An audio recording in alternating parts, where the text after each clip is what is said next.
नमस्कार प्यारे बच्चों, आपका स्वागत है इस प्लेटफॉर्म पर और मैं हूं आपका ऋषि सर। आप सबका स्वागत करता हूं बेटा। और आज की क्लास बहुत बेमिसाल होने वाली है। क्यों? इसके लिए आपको बता दूं क्योंकि आपके एग्जाम आ गए हैं, बहुत कम दिन बचे हैं आपके एग्जाम में और अब एक एक घंटे एक एक टॉपिक पढ़ने का समय नहीं है, अब एक साथ सारे टॉपिक्स को पढ़ने का समय है। और मेरे पीछे आप देख रहे हैं कि आपके 14 नंबर पूरे के पूरे इस क्लास से पक्के हो रहे हैं। आपको सारे संस्कृत के चैप्टर्स एक ही क्लास में मैं पढ़ाने वाला हूं बेटा, एक ही क्लास में आप सारे चैप्टर पढ़ने वाले हैं। ध्यान से देखिएगा, यहां पर आपका जो चैप्टर है आपका भोज सौदार्यम भी है, यहां पर आपका आत्मज्ञा सर्वज्ञा, संस्कृत भाषाया महत्वम, जातक कथा, सुभाषित रत्नानि, महामना मालवीय, पंचशील सिद्धांता, ये सारे चैप्टर आज एक ही क्लास में हम लोग पढ़ने वाले हैं। 14 नंबर का आपका संस्कृत का हिस्सा आता है बेटा, और मैं गारंटी दे रहा हूं आपको, ऋषि सर की गारंटी फेमस है, इतिहास याद करेगा इस गारंटी को कि केवल ये क्लास अगर आप कर लेते हैं तो ये 14 नंबर आपकी झोली में आज ही गिर जाएंगे। और जो मेरी एक रिक्वेस्ट है वो आप बहुत ध्यान से सुन लीजिए कि इस सेशन को लाइक कर लीजिए, चैनल को सब्सक्राइब कर लीजिए यदि आप नए हैं, क्योंकि ये जो महारण है, जो युद्ध है वो शुरू हो चुका है और अब देर करने की आवश्यकता नहीं है। परीक्षाएं 3-4 महीने बची हैं और अब आपको बहुत अच्छे से पढ़ना है। कुछ बच्चे तो 10 दिन पहले देख रहे होंगे परीक्षा के, लेकिन इस एक क्लास को देख के आपके 14 नंबर पक्के हो रहे हैं। पूरा संस्कृत वन शॉट, संदर्भ सहित व्याख्या आती है, संदर्भ सहित हिंदी अनुवाद आपको करना होता है संस्कृत में। सारा अनुवाद एक एक लाइन का, एक एक शब्द का यहां मिलेगा आपको और बस केवल देख के चले जाना है। ये 14 नंबर आपकी झोली में। इसके अलावा और क्या खास है बेटा, मैंने बहुत सारी क्लासेस ली हैं जो आपके वीडियो सेक्शन में हैं। जैसे पत्र लेखन है, साहित्यिक परिचय है, निबंध है। निबंध आपका 9 नंबर का है, साहित्यिक परिचय 5-5 10 नंबर का, 5 गद्य का, 5 काव्य का। पत्र लेखन आपका 6 नंबर का बेटा। और जो सबसे जरूरी बात है कि 3 घंटों में आपको हिंदी की कॉपी कैसे लिखनी है, कैसे क्वेश्चंस को मैनेज करना है, ये आपकी क्लास में ले चुका हूं। वीडियो सेक्शन में अभी जाके देखिए।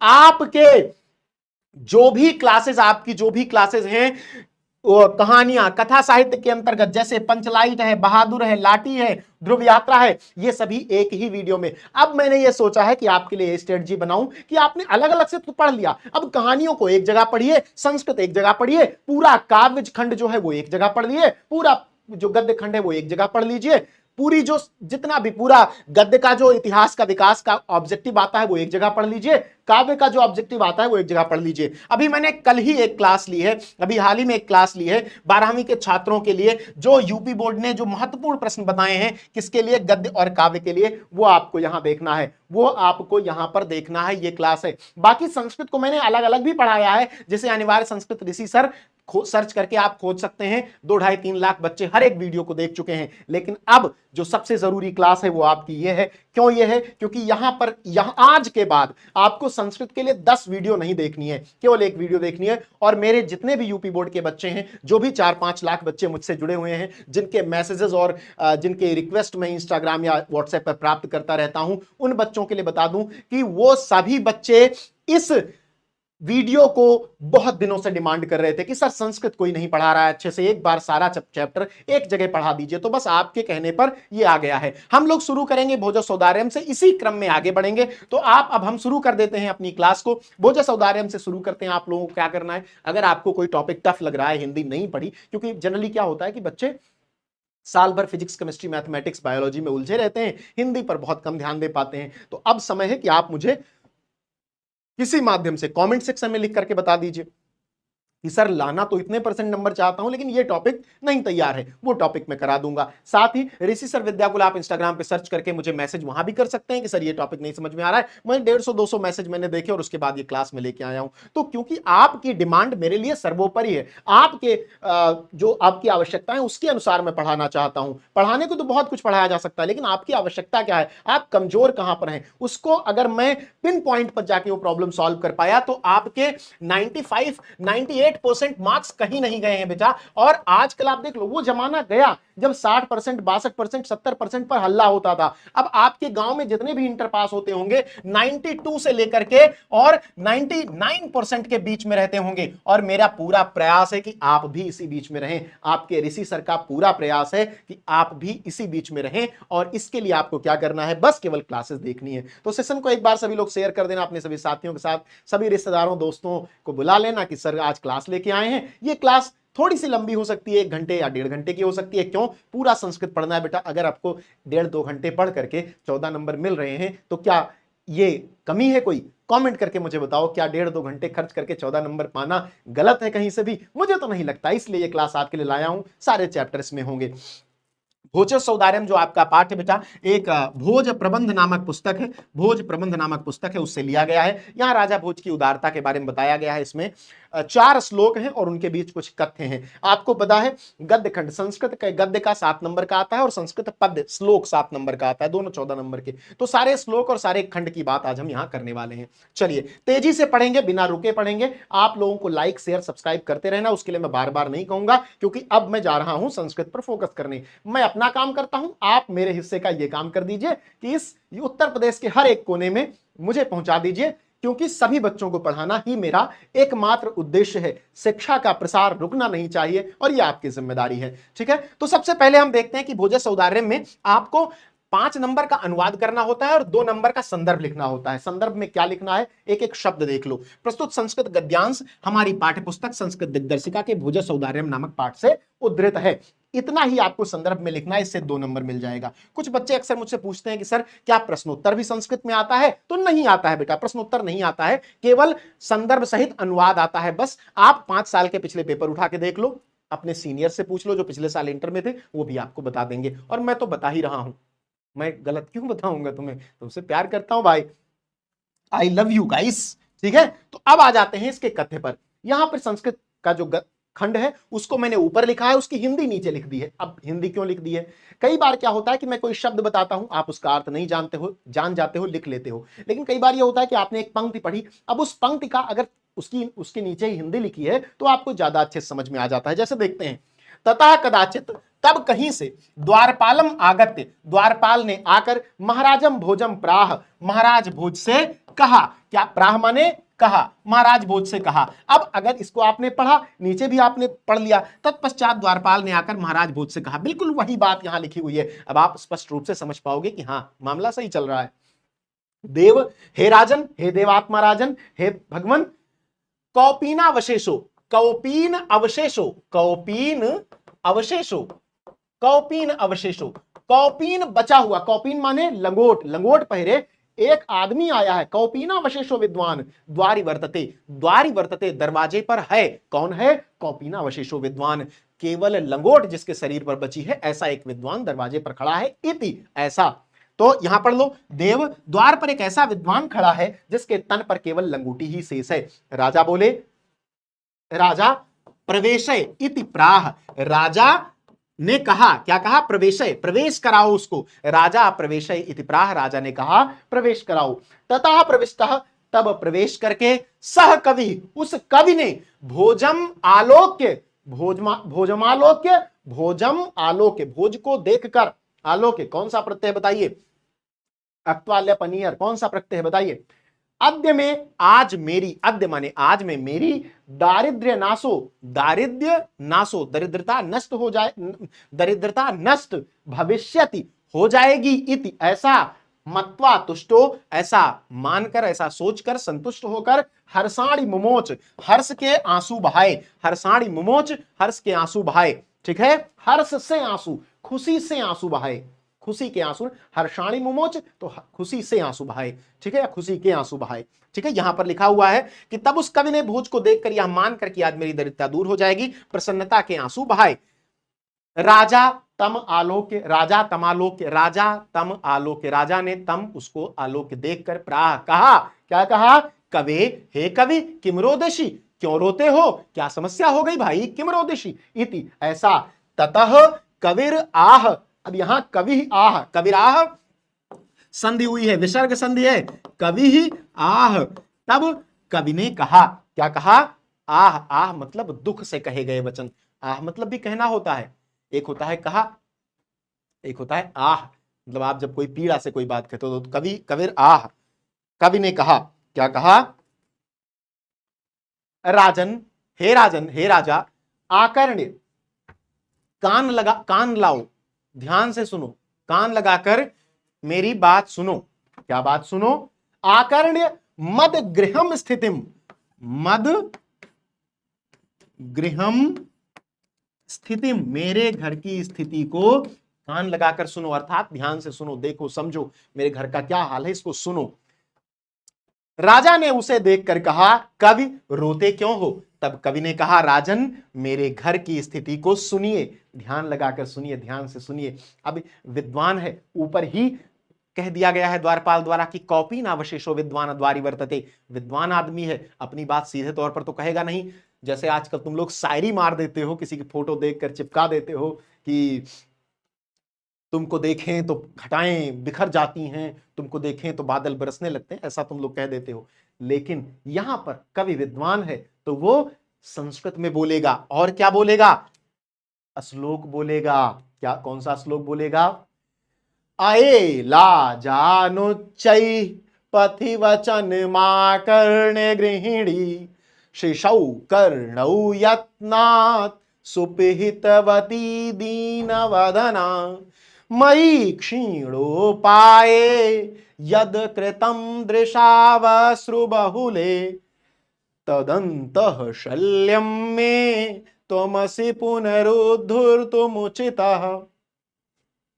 अगर तुम लोग आज के जमाने की बात होती तो ये दूसरे तरीके से कहता, शायरी मार देता, कविता बना देता। भोज की बात है, राजा भोज संस्कृत के बड़े विद्वान माने जाते हैं, सरस्वती कंठाभरणम माना जाता है, इन्होंने ही रचा है, एक पुस्तक है। लेकिन हाँ, तो लेकिन क्या, तो विद्वान ने श्लोक में अपनी बात कही, कहा अये लाजानुच्चयी, हे भाई लाजा ले लो, खील ले लो, भूजा ले लो, चमैना ले लो, पथि वचन, पथिक के वचन, आकर्ण्य सुनकर, गृहिणी, जो मेरी गृहिणी है, जो मेरी घर वाली है, वो जब एक पथिक के वचन सुनती है कि अये लाजा ले लो, हे भैया खीर ले लो, हे भैया चमैना ले लो, बतासा ले लो, जब कोई बेचने आता है तो जब बच्चे सुनते हैं दौड़ पड़ते हैं ना, तो जब गृहिणी सुनती है किसकी, जो विद्वान आया है उसकी, तो वो सोचती है कि भी मेरा बच्चा भी दौड़ेगा, लेकिन पैसा तो है नहीं मेरे पास, मैं कहां से खरीद के दूंगी, कुछ नहीं है मेरे पास। तो वो क्या करती है, शिशौ कर्णौ यत्नात् सुपहितवती दीन वदना, वो जो दीन वदना है, वो जो दीन मुख वाली है, जो अपनी अपनी परिस्थिति की वजह से बहुत दीन हो गई है, बहुत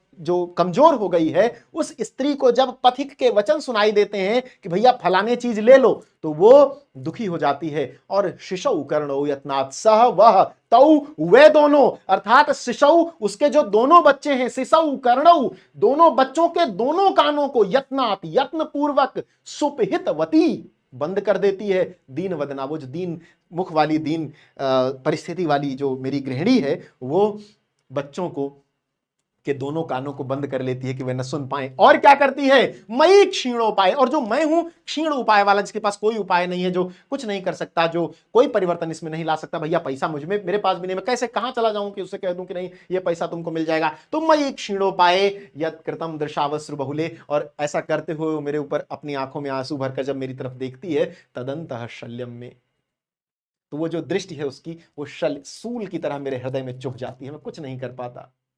तुमसी पुनरुद्धर्तुम उचितः, तुम ही हो, तुमसी, तुम ही हो पुनरुद्धर्तुम, मुझे जो पुनः इसको व्यवस्थित कर सकते हो, जो इसको ठीक कर सकते हो, आप ही इसको निकालने में समर्थ हैं, आप ही इसको सुंदर करने में समर्थ हैं। अब इसका स्क्रीनशॉट ले लो।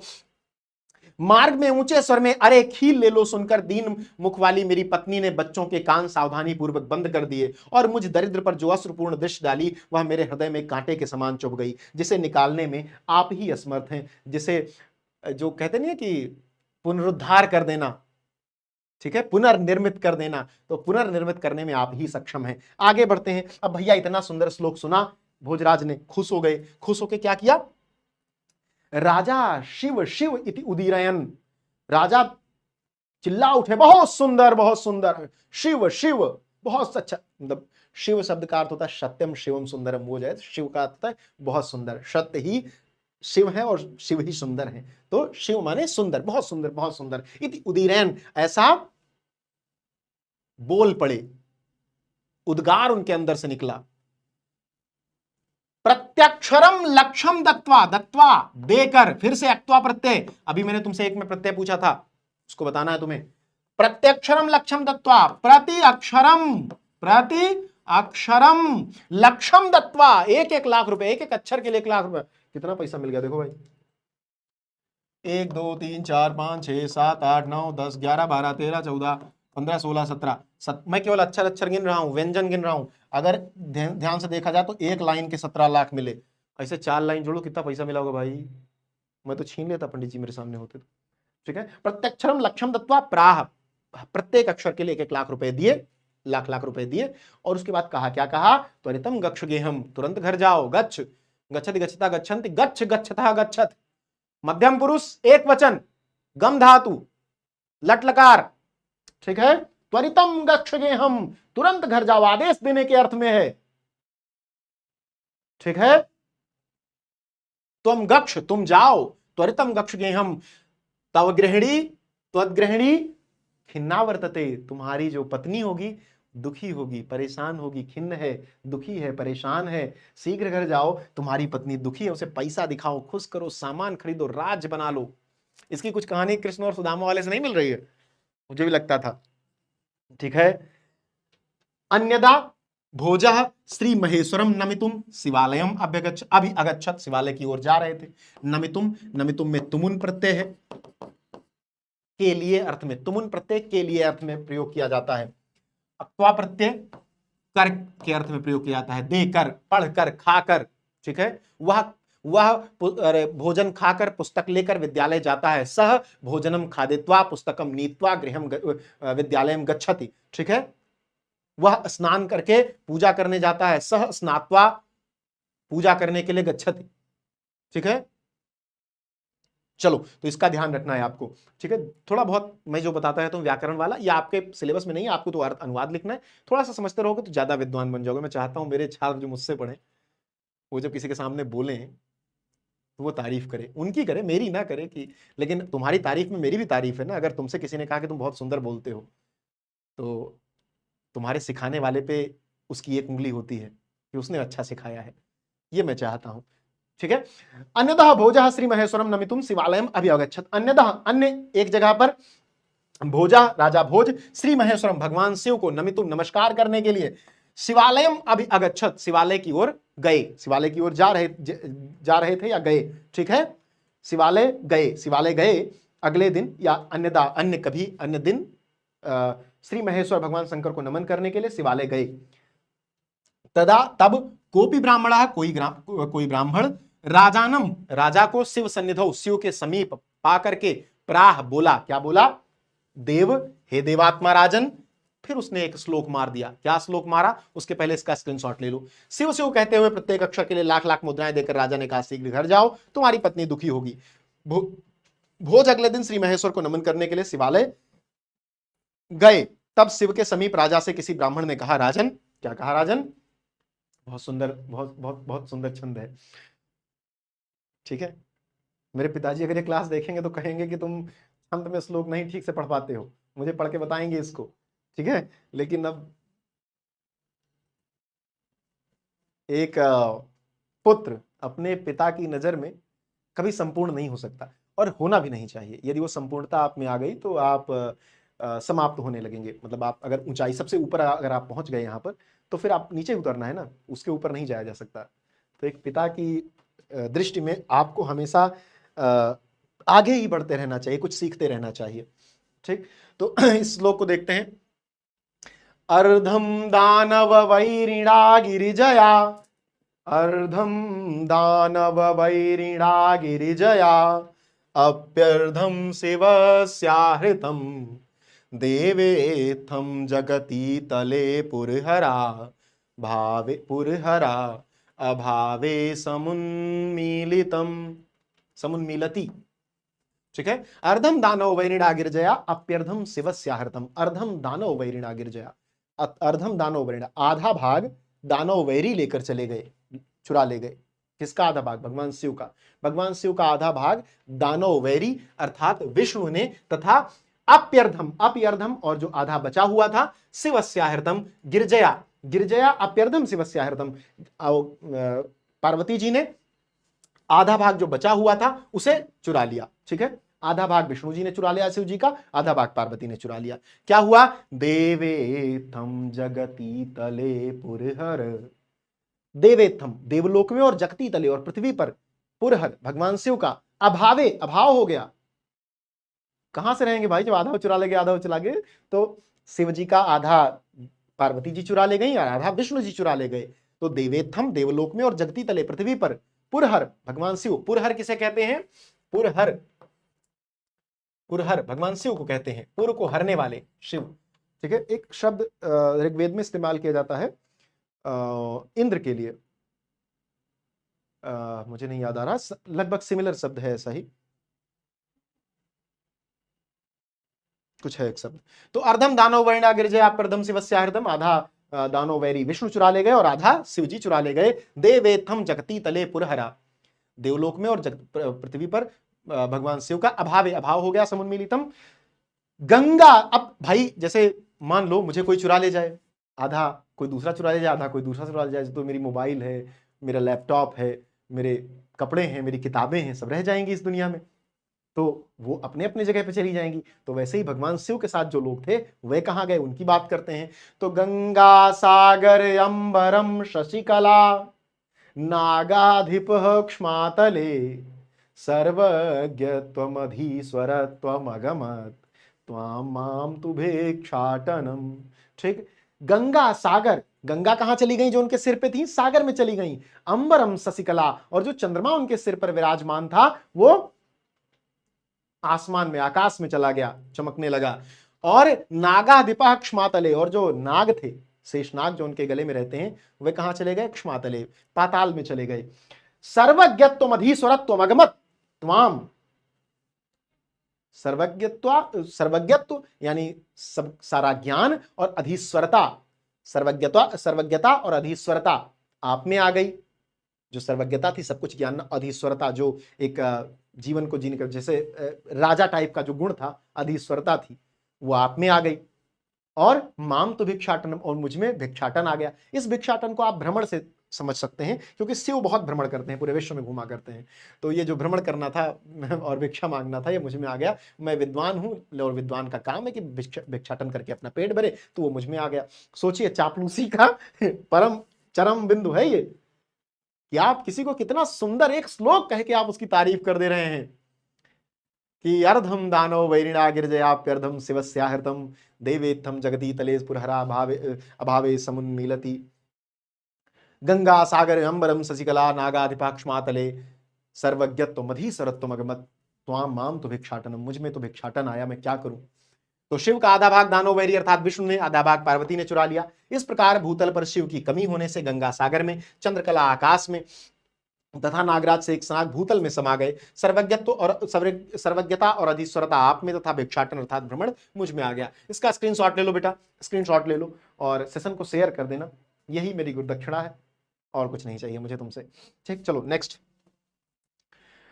राजा तुष्ट, राजा संतुष्ट हो गए सुनकर। अरे वाह, क्या बात कह दी, क्या बात कह दी, अभी तुम्हारी कोई तारीफ कर दे तो, अरे भाई तुम बहुत अच्छे आदमी, चलो समोसा खिला दो, तुरंत खिला दोगे उसको।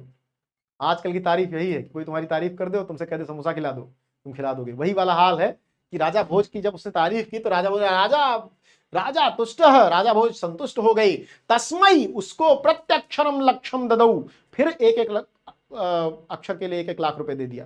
क्या ही पैसा इस आदमी के पास है, एक एक अक्षर के लिए श्लोक के 1-1 लाख दे रहे हैं, ठीक है। अन्यदा, एक बार और, राजा समुपस्थिताम, समान रूप से, समान रूप से मतलब बगल में बैठा, तो समुपस्थिताम, अब समुपस्थितम नहीं है, समुपस्थिताम है, तो यानी कोई स्त्री होगी। समुपस्थिताम सीताम प्राह, अपने बगल में बैठी सीता जी से कहा, क्या कहा? ये राम वाली सीता जी नहीं है, ये इनके यहाँ एक कवि थी राजा भोज के यहाँ। देवी, हे देवी, प्रभातम वर्णय इति, प्रभात का, सूर्योदय का, सुबह का वर्णन कर दो, इति ऐसा। सीता प्राह, सीता बोली, क्या बोली? आगे श्लोक है। राजा ने संतुष्ट होकर उसे प्रत्येक अक्षर पर 1-1 लाख रुपए दिए। अन्य किसी दिन राजा ने समीप में स्थित सीता से कहा, देवी प्रभात का वर्णन करो। सीता बोली, विरला विरला स्थूलास्तारा कलाविव सज्जना मन इव मुने सर्वत्रैव प्रसन्नमभून्नभः अपसरति च ध्वान्तां चित्तात् सतामिवं दुर्जनः व्रजति च निशाक्षेप्रं लक्ष्मीरनुद्यमिनामिव। ये 9 श्लोक का।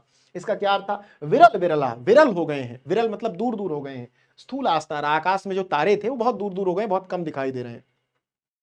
कला वे सज्जना, जिस प्रकार कलयुग में सज्जन लोग बहुत बिखरे हुए होते हैं, बहुत कम दिखाई पड़ते हैं, उसी प्रकार सूर्य के उदय होने से तारे सब छिप गए हैं। कुछ जो दिखाई पड़ रहे हैं बहुत दूर दूर दिखाई पड़ रहे हैं। तो आकाश में बड़े तारे बहुत कम दिखाई दे रहे हैं, जैसे कलयुग में सज्जन मनुष्य बहुत ही कम बचे हैं।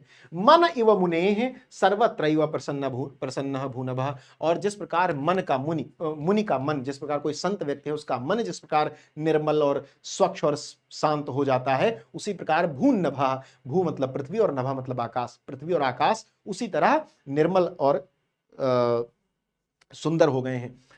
सुबह आप प्रभात में उठिए तो देखिए कितना बढ़िया माहौल रहता है, तो उसी की बात कर रहे हैं।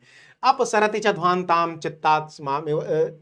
चित्तात्सतामिवं दुर्जनः, तो अपसरति च ध्वान्तां, जो अंधकार है अपसरति घट रहा है। किस प्रकार? जिस प्रकार सज्जनों के मन से दुर्जन, जैसे मान लो कोई सज्जन व्यक्ति है, किसी ने उसको गाली दे दी तो भूल जाता है कि जाने दो रे पागल आदमी है, तो उसी प्रकार अंधेरा भी मिट रहा है, जिस प्रकार सज्जन के मन से दुर्जन का भाव हट जाता है कि अरे जाने दो बेकार आदमी है।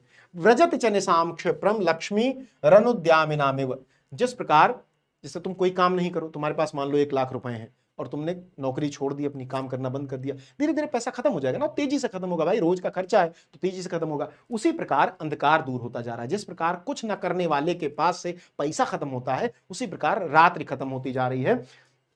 रात्रि तेजी से बीत रही है, जैसे कुछ काम न करने से धन बहुत तेजी से खत्म होता है। तो ये आपका यहां तक हो गया। इसका आप स्क्रीनशॉट ले लीजिए सभी लोग, जल्दी से आगे बढ़ते हैं।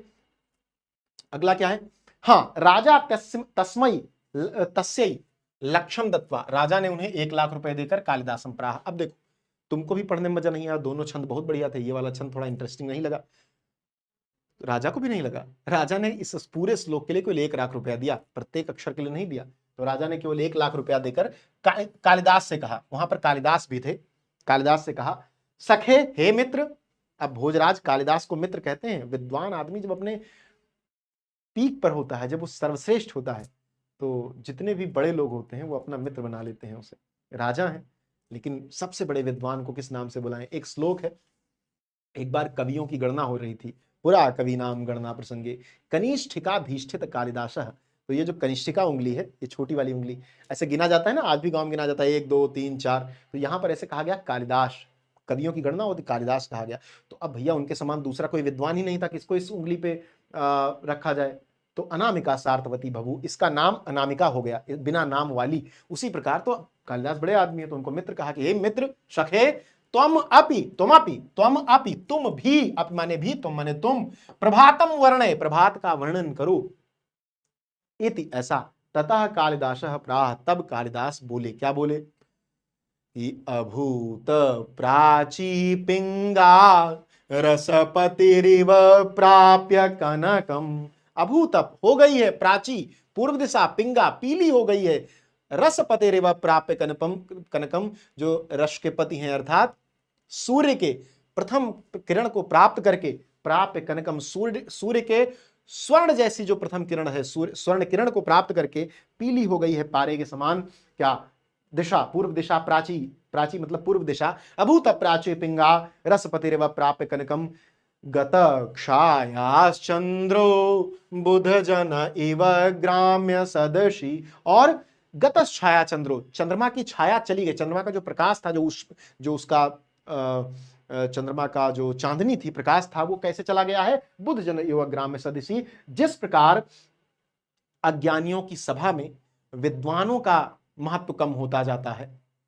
अज्ञानी जहां पर 4 लोग बैठे हो, वो सुना नहीं है कि जब दातुर वक्ता भय उन्हें सिखावे कौन, ठीक है, क्या है इसका पूरा नहीं याद आ रहा है कि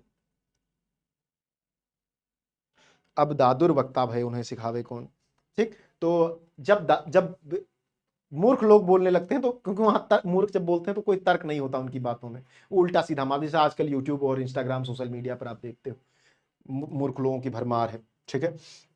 तो वहां पर विद्वानों का महत्व कम होता जाता है। उसी प्रकार चंद्रमा की छाया, चंद्रमा का प्रकाश, चंद्रमा की कांति समाप्त होती जा रही है। क्षणम क्षीणास्तारा नृपतयैवानुद्यम परा। और तारे, तारों का क्या हाल है भैया? सूर्य चमक रहा है तो तारे भी ओझल होते जाएंगे। तो तारे उसी प्रकार ओझल हो रहे हैं जिस प्रकार कायर, कुछ ना करने वाले, अपनी प्रजा के साथ बदतमीजी करने वाले, डरने वाले, कोई काम न करने वाले राजा धीरे धीरे समाप्त होते जाते हैं, उसी प्रकार तारे भी इस आकाश में छिपते जा रहे हैं। नदी पा राजन्ते द्रविण रहिता नामिव गुणा। नदी पा राजन्ते। और दीपक का महत्व, दीपक का क्या महत्व है? अंधेरे में उजाला करना। लेकिन अगर सूर्य का प्रकाश है तो दीपक का कोई महत्व रह जाएगा? 10 दीपक जला लो, कोई उसकी तरफ ध्यान भी नहीं देगा। अगर आप में बहुत गुण है, बहुत गुणी आदमी हो और भिखारी हो, कहीं ज्ञान देने लोगों के 4 लोगों को मार थप्पड़ भीख मांग उधर, और आप राजा हो और शराब पीते हो और शराब पी के गरिया रहे हो, तो लोग कहेंगे अरे राजा साहब क्या बात, क्या बात। दिल के बुरे नहीं है राजा साहब, राजा साहब बस केवल मूड में कह देते हैं, जाने दो। तो अगर तुम गरीब हो बेटा तो ज्ञान मत दो। तुम्हारे बुद्धिमत्ता की कोई आवश्यकता नहीं इस समाज को, अगर तुम्हारे पास पैसा नहीं है, तुम्हारे पास प्रासंगिकता नहीं है इस समाज के लिए। तो उसी प्रकार यह दीपक है। रात्रि में बड़ा महत्व है दीपक का, लेकिन सूर्य के प्रकाश में यह दीपक उसी प्रकार है जिस प्रकार एक बहुत बुद्धिमान भिखारी होता है, कोई महत्व नहीं उसके ज्ञान का। ठीक, बहुत जरूरी है।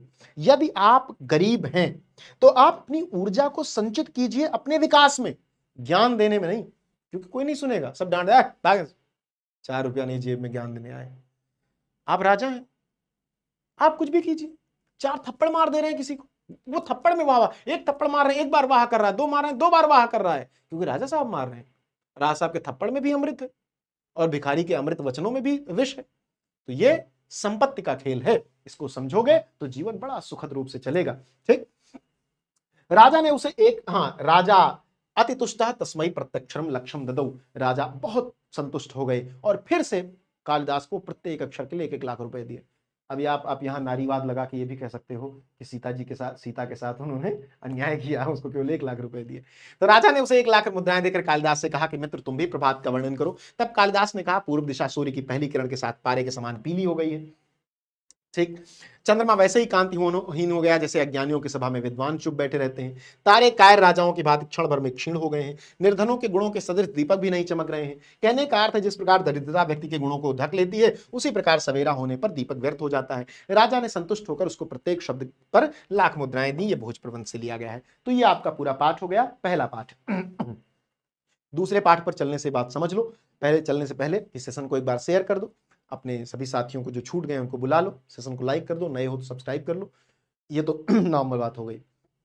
ज्यादा इंपॉर्टेंट बात क्या है कि आपका अनुवाद और संदर्भ पाठ का आता है, मैंने पूरा करवा दिया। अब इसमें कुछ बचा नहीं है। अगर इसको आपने पढ़ लिया है तो ना एक शब्द छोड़ा है मैंने, ना एक लाइन छोड़ी है।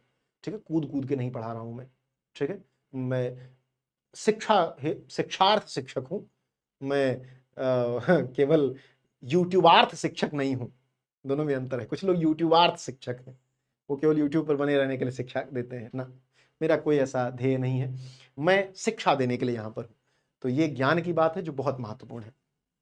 अगला पाठ क्या है? संस्कृत भाषा या महत्व। संस्कृत भाषा का महत्व क्या है, संस्कृत भाषा क्यों महत्व है पूर्ण है, इसके लिए एक पाठ आप में जोड़ा गया है और बहुत जरूरी है। अगर आप संस्कृत पढ़ रहे हैं तो उसके महत्व को जानना बहुत जरूरी है। अभी संस्कृत सप्ताह था, मैंने एक छोटी सी रील डाली थी, तो एक बच्चा मुझे मैसेज करके कह रहा है सर आप कितनी सुंदर संस्कृत बोलते हैं।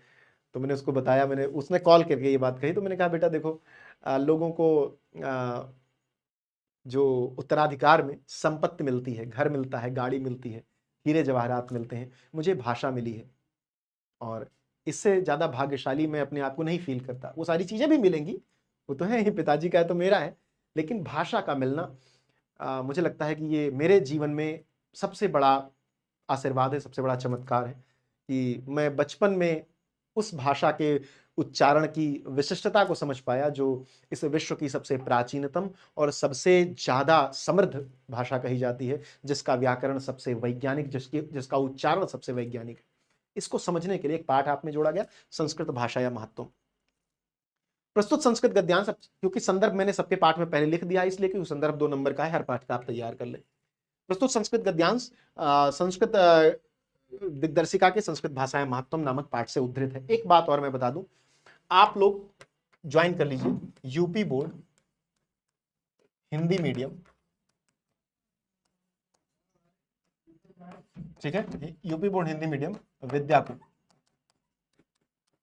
ये टेलीग्राम चैनल ज्वाइन कर लीजिए, टेलीग्राम चैनल, ठीक है, ये टेलीग्राम चैनल ज्वाइन कर लीजिए। तो आप इस टेलीग्राम चैनल को ज्वाइन करके इसकी पीडीएफ प्राप्त कर सकते हैं। आप लोग इसकी पीडीएफ किस नाम से सर्च करेंगे, तो आप इसकी पीडीएफ सर्च कीजिएगा संस्कृत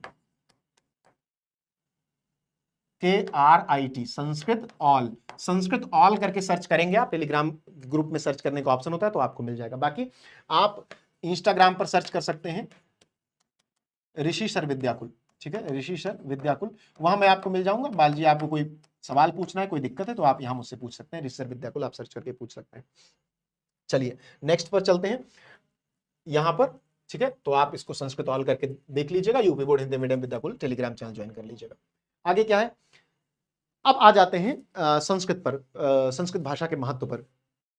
धन्यो अयम भारत देश, यह भारत देश धन्य है। धन्यो अयम भारत देश, यह भारत देश धन्य है। क्यों धन्य है, यत्र यहां पर समुल्लसति सुशोभित होती है, जनमानस पावनी, जनमानस पावनी, जन के मन को पवित्र करने वाली, भव्य भावोद्भावनी, भव्य अच्छे भाव, उद्भावनी अच्छे भावों को उत्पन्न करने वाली, शब्द संदोह प्रसविनी, शब्दों के संदोह को, शब्द के कोश को पैदा करने वाली, नए नए शब्दों को जनने वाली, सुर भारती देववाणी, ठीक है, तो यह भारत देश धन्य है जहां मनुष्य के चित्त को शुद्ध करने वाली, अच्छे भावों को उत्पन्न करने वाली, शब्दों के समूह को जन्म देने वाली देववाणी सुशोभित है। मैं हर एक शब्द का अर्थ बता रहा हूं आपको, ध्यान से सुनिएगा। विद्यमानेषु, विद्यमान, निखिलेष्वपि, विद्यमानेषु निखिलेष्वपि, वांग्मयेषु, इस दुनिया में विद्यमान उपस्थित जितना भी वांग्मय, जितना भी साहित्य है, संपूर्ण साहित्य, अस्याह वांग्मयम, इसका जो साहित्य, संस्कृत का साहित्य, सर्वश्रेष्ठम, सबसे सर्वश्रेष्ठ है, सुसंपन्नम, सबसे संपन्न है, च वर्तते, ठीक है, विद्यमान संपूर्ण साहित्यों में इसका साहित्य सर्वश्रेष्ठ और सुसंपन्न है। आप संस्कृत उठा लो, टॉपिक सर्च करो किस पे आपको चाहिए किताब, संस्कृत में है, पूरे विश्व में कहीं नहीं है, संस्कृत में है। अब तो लोग संस्कृत से ट्रांसलेट कर ले रहे हैं। बच्चों के जीवन, बच्चों को पढ़ाने वाली कहानी की किताब पंचतंत्र संस्कृत में लिखी गई, 28-30 भाषाओं में उसका अनुवाद हुआ है। पता नहीं कितना संस्कृत का अनुवाद हुआ, और पता नहीं किस देश के किस व्यक्ति ने किस भाषा में किस किताब का संस्कृत के अनुवाद करके अपने देश को, अपनी संस्कृति को और ऊपर उठाया। हम देने वाले लोग हैं, हमको चूस करके, हम हमारे यहां से पैसा चुरा करके यूरोप ने अपने औद्योगिक क्रांति को सींचा है। हमने सबको दिया है, जिसने मांगा उसको दिया, दिल खोल के दिया। दान शब्द जो है, दान, जिसे आज चैरिटी के नाम से बहुत एंजॉय किया जाता है, दान शब्द भारतीय संस्कृति की देन है, ठीक। तो धन्यो भारत देशा यत्र समुल्लसति जनमानस पावनी, भव्य भावोद्भावनी, शब्द संदोह प्रसविनी सुर भारती, विद्यमानेषु निखिलेष्वपि वांग्मयेषु अस्याह वांग्मयम सर्वश्रेष्ठम सुसंपन्नम च वर्तते। यह भारत देश धन्य है जहां मनुष्यों के चित्त को शुद्ध करने वाली, अच्छे भावों को उत्पन्न करने वाली, शब्दों के समूह को जन्म देने वाली देववाणी सुशोभित है। विद्यमान संपूर्ण साहित्य में इसका साहित्य सर्वश्रेष्ठ और सुसंपन्न है। यमेव भाषा, यह भाषा ही संस्कृत नाम्नापि, संस्कृत नाम से भी लोके समाज में प्रथिता अस्ति, उपस्थित है। यही भाषा संस्कृत नाम से भी समाज में जानी जाती है, यही भाषा संस्कृत नाम से भी संसार में प्रसिद्ध है। अस्माकम, हमारे रामायण महाभारत आद्य ऐतिहासिक ग्रंथाः, रामायण महाभारत जैसे आदि ऐतिहासिक ग्रंथ, आद्य ऐतिहासिक ग्रंथ, जो आद्य ऐतिहासिक ग्रंथ हैं, चत्वारो वेदाः, चारों वेद, सर्वाः उपनिषदाः, सभी उपनिषद, अष्टादश पुराणानि, 18 पुराण, अन्यानि च महाकाव्यानि, नाटक्यादीनि, अन्य तमाम महाकाव्य और नाटक, अस्यामेव भाषायाम, इसी भाषा में लिखितानि सन्ति, लिखे गए हैं, इसी भाषा में लिखे गए हैं, ठीक है, सभी लाइनों का अर्थ उसके नीचे, सभी पंक्तियों का अर्थ उसके नीचे, उसका अनुवाद उसके नीचे लिखा हुआ है। जैसे आप इयमेव भाषा संस्कृत नाम्ना लोके प्रत्यास यहां तक पढ़ेंगे तो आपको यहां इसका अर्थ मिल जाएगा। ठीक है, अगला क्या है, इयमेव भाषा, यह भाषा सर्वासाम आर्य भाषाणाम जननी इति, यह भाषा सभी आर्य भाषाओं की जननी है, ऐसा मन्यते मानते हैं भाषा तत्वविद भी, जो भाषा वैज्ञानिक हैं वो भी मानते हैं कि सभी आर्य भाषाओं की जननी संस्कृत है। तमाम भाषा परिवार हैं, जब आप एमए वगैरह में, ग्रेजुएशन वगैरह में, बीए वगैरह में हिंदी पढ़ोगे तो आप भाषा परिवारों के बारे में जानोगे कि द्रविड़ भाषा परिवार क्या है, आर्य भाषा परिवार क्या है। तो उसमें जो आर्य भाषा परिवार है उसमें जो संस्कृत है वो सभी आर्य भाषाओं की जननी मानी जाती है। संस्कृत से गौरवम, संस्कृत का गौरव, बहुविध ज्ञानाश्रयत्वम व्यापकत्वम च न कस्यापि दृष्टिर विषय, संस्कृत का गौरव और इसका जो बहुविध ज्ञानाश्रयत्व है, जिसमें विभिन्न प्रकार के जो ज्ञान का आश्रय है, जो इसके व्यापकत्व, इसकी जो व्यापकता है, जो इसकी प्रसार है, च न कस्यापि दृष्टिर विषय, वह किसी के दृष्टि से छिपा हुआ नहीं है, वह किसी के दृष्टि से ओझल नहीं है।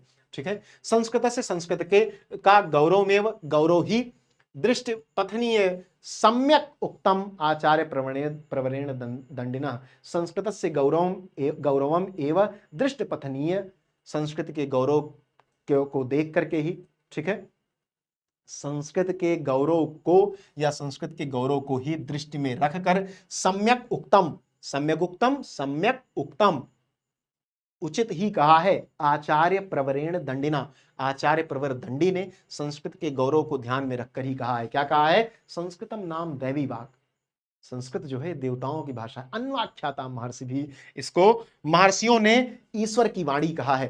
क्यों कहा है, क्योंकि सबसे वैज्ञानिक है, इतनी वैज्ञानिक है कि जब विज्ञान, आधुनिक विज्ञान अपने अस्तित्व में भी किसी के मस्तिष्क में नहीं आया था, जब आधुनिक विज्ञान भ्रूण भी नहीं बना था, ठीक है, तब उसके हजारों साल पहले संस्कृत अपनी वैज्ञानिकता में पुष्ट हो चुकी थी। अकुवसृजनिया नाम कंठा उपपद्मनिया नाम ओष्ठोल ऋतुलाम, मतलब क्या ही मैं आपको सुना दूं कि संस्कृत किस तरह से वैज्ञानिक है।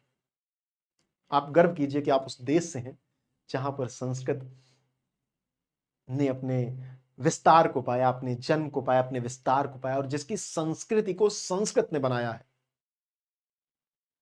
ठीक है, संस्कृत शब्द का अर्थ जो सबसे संस्कारित हो, जहां गुंजाइश ही नहीं है संस्कारों की। बड़े विद्वान पैदा हुए, आजकल तो चैट जीपीटी, एआई और फलाना ठिकाना है, कमी निकाल के दिखा दें संस्कृत में कि संस्कृत भाषा में ये कमी है ही नहीं।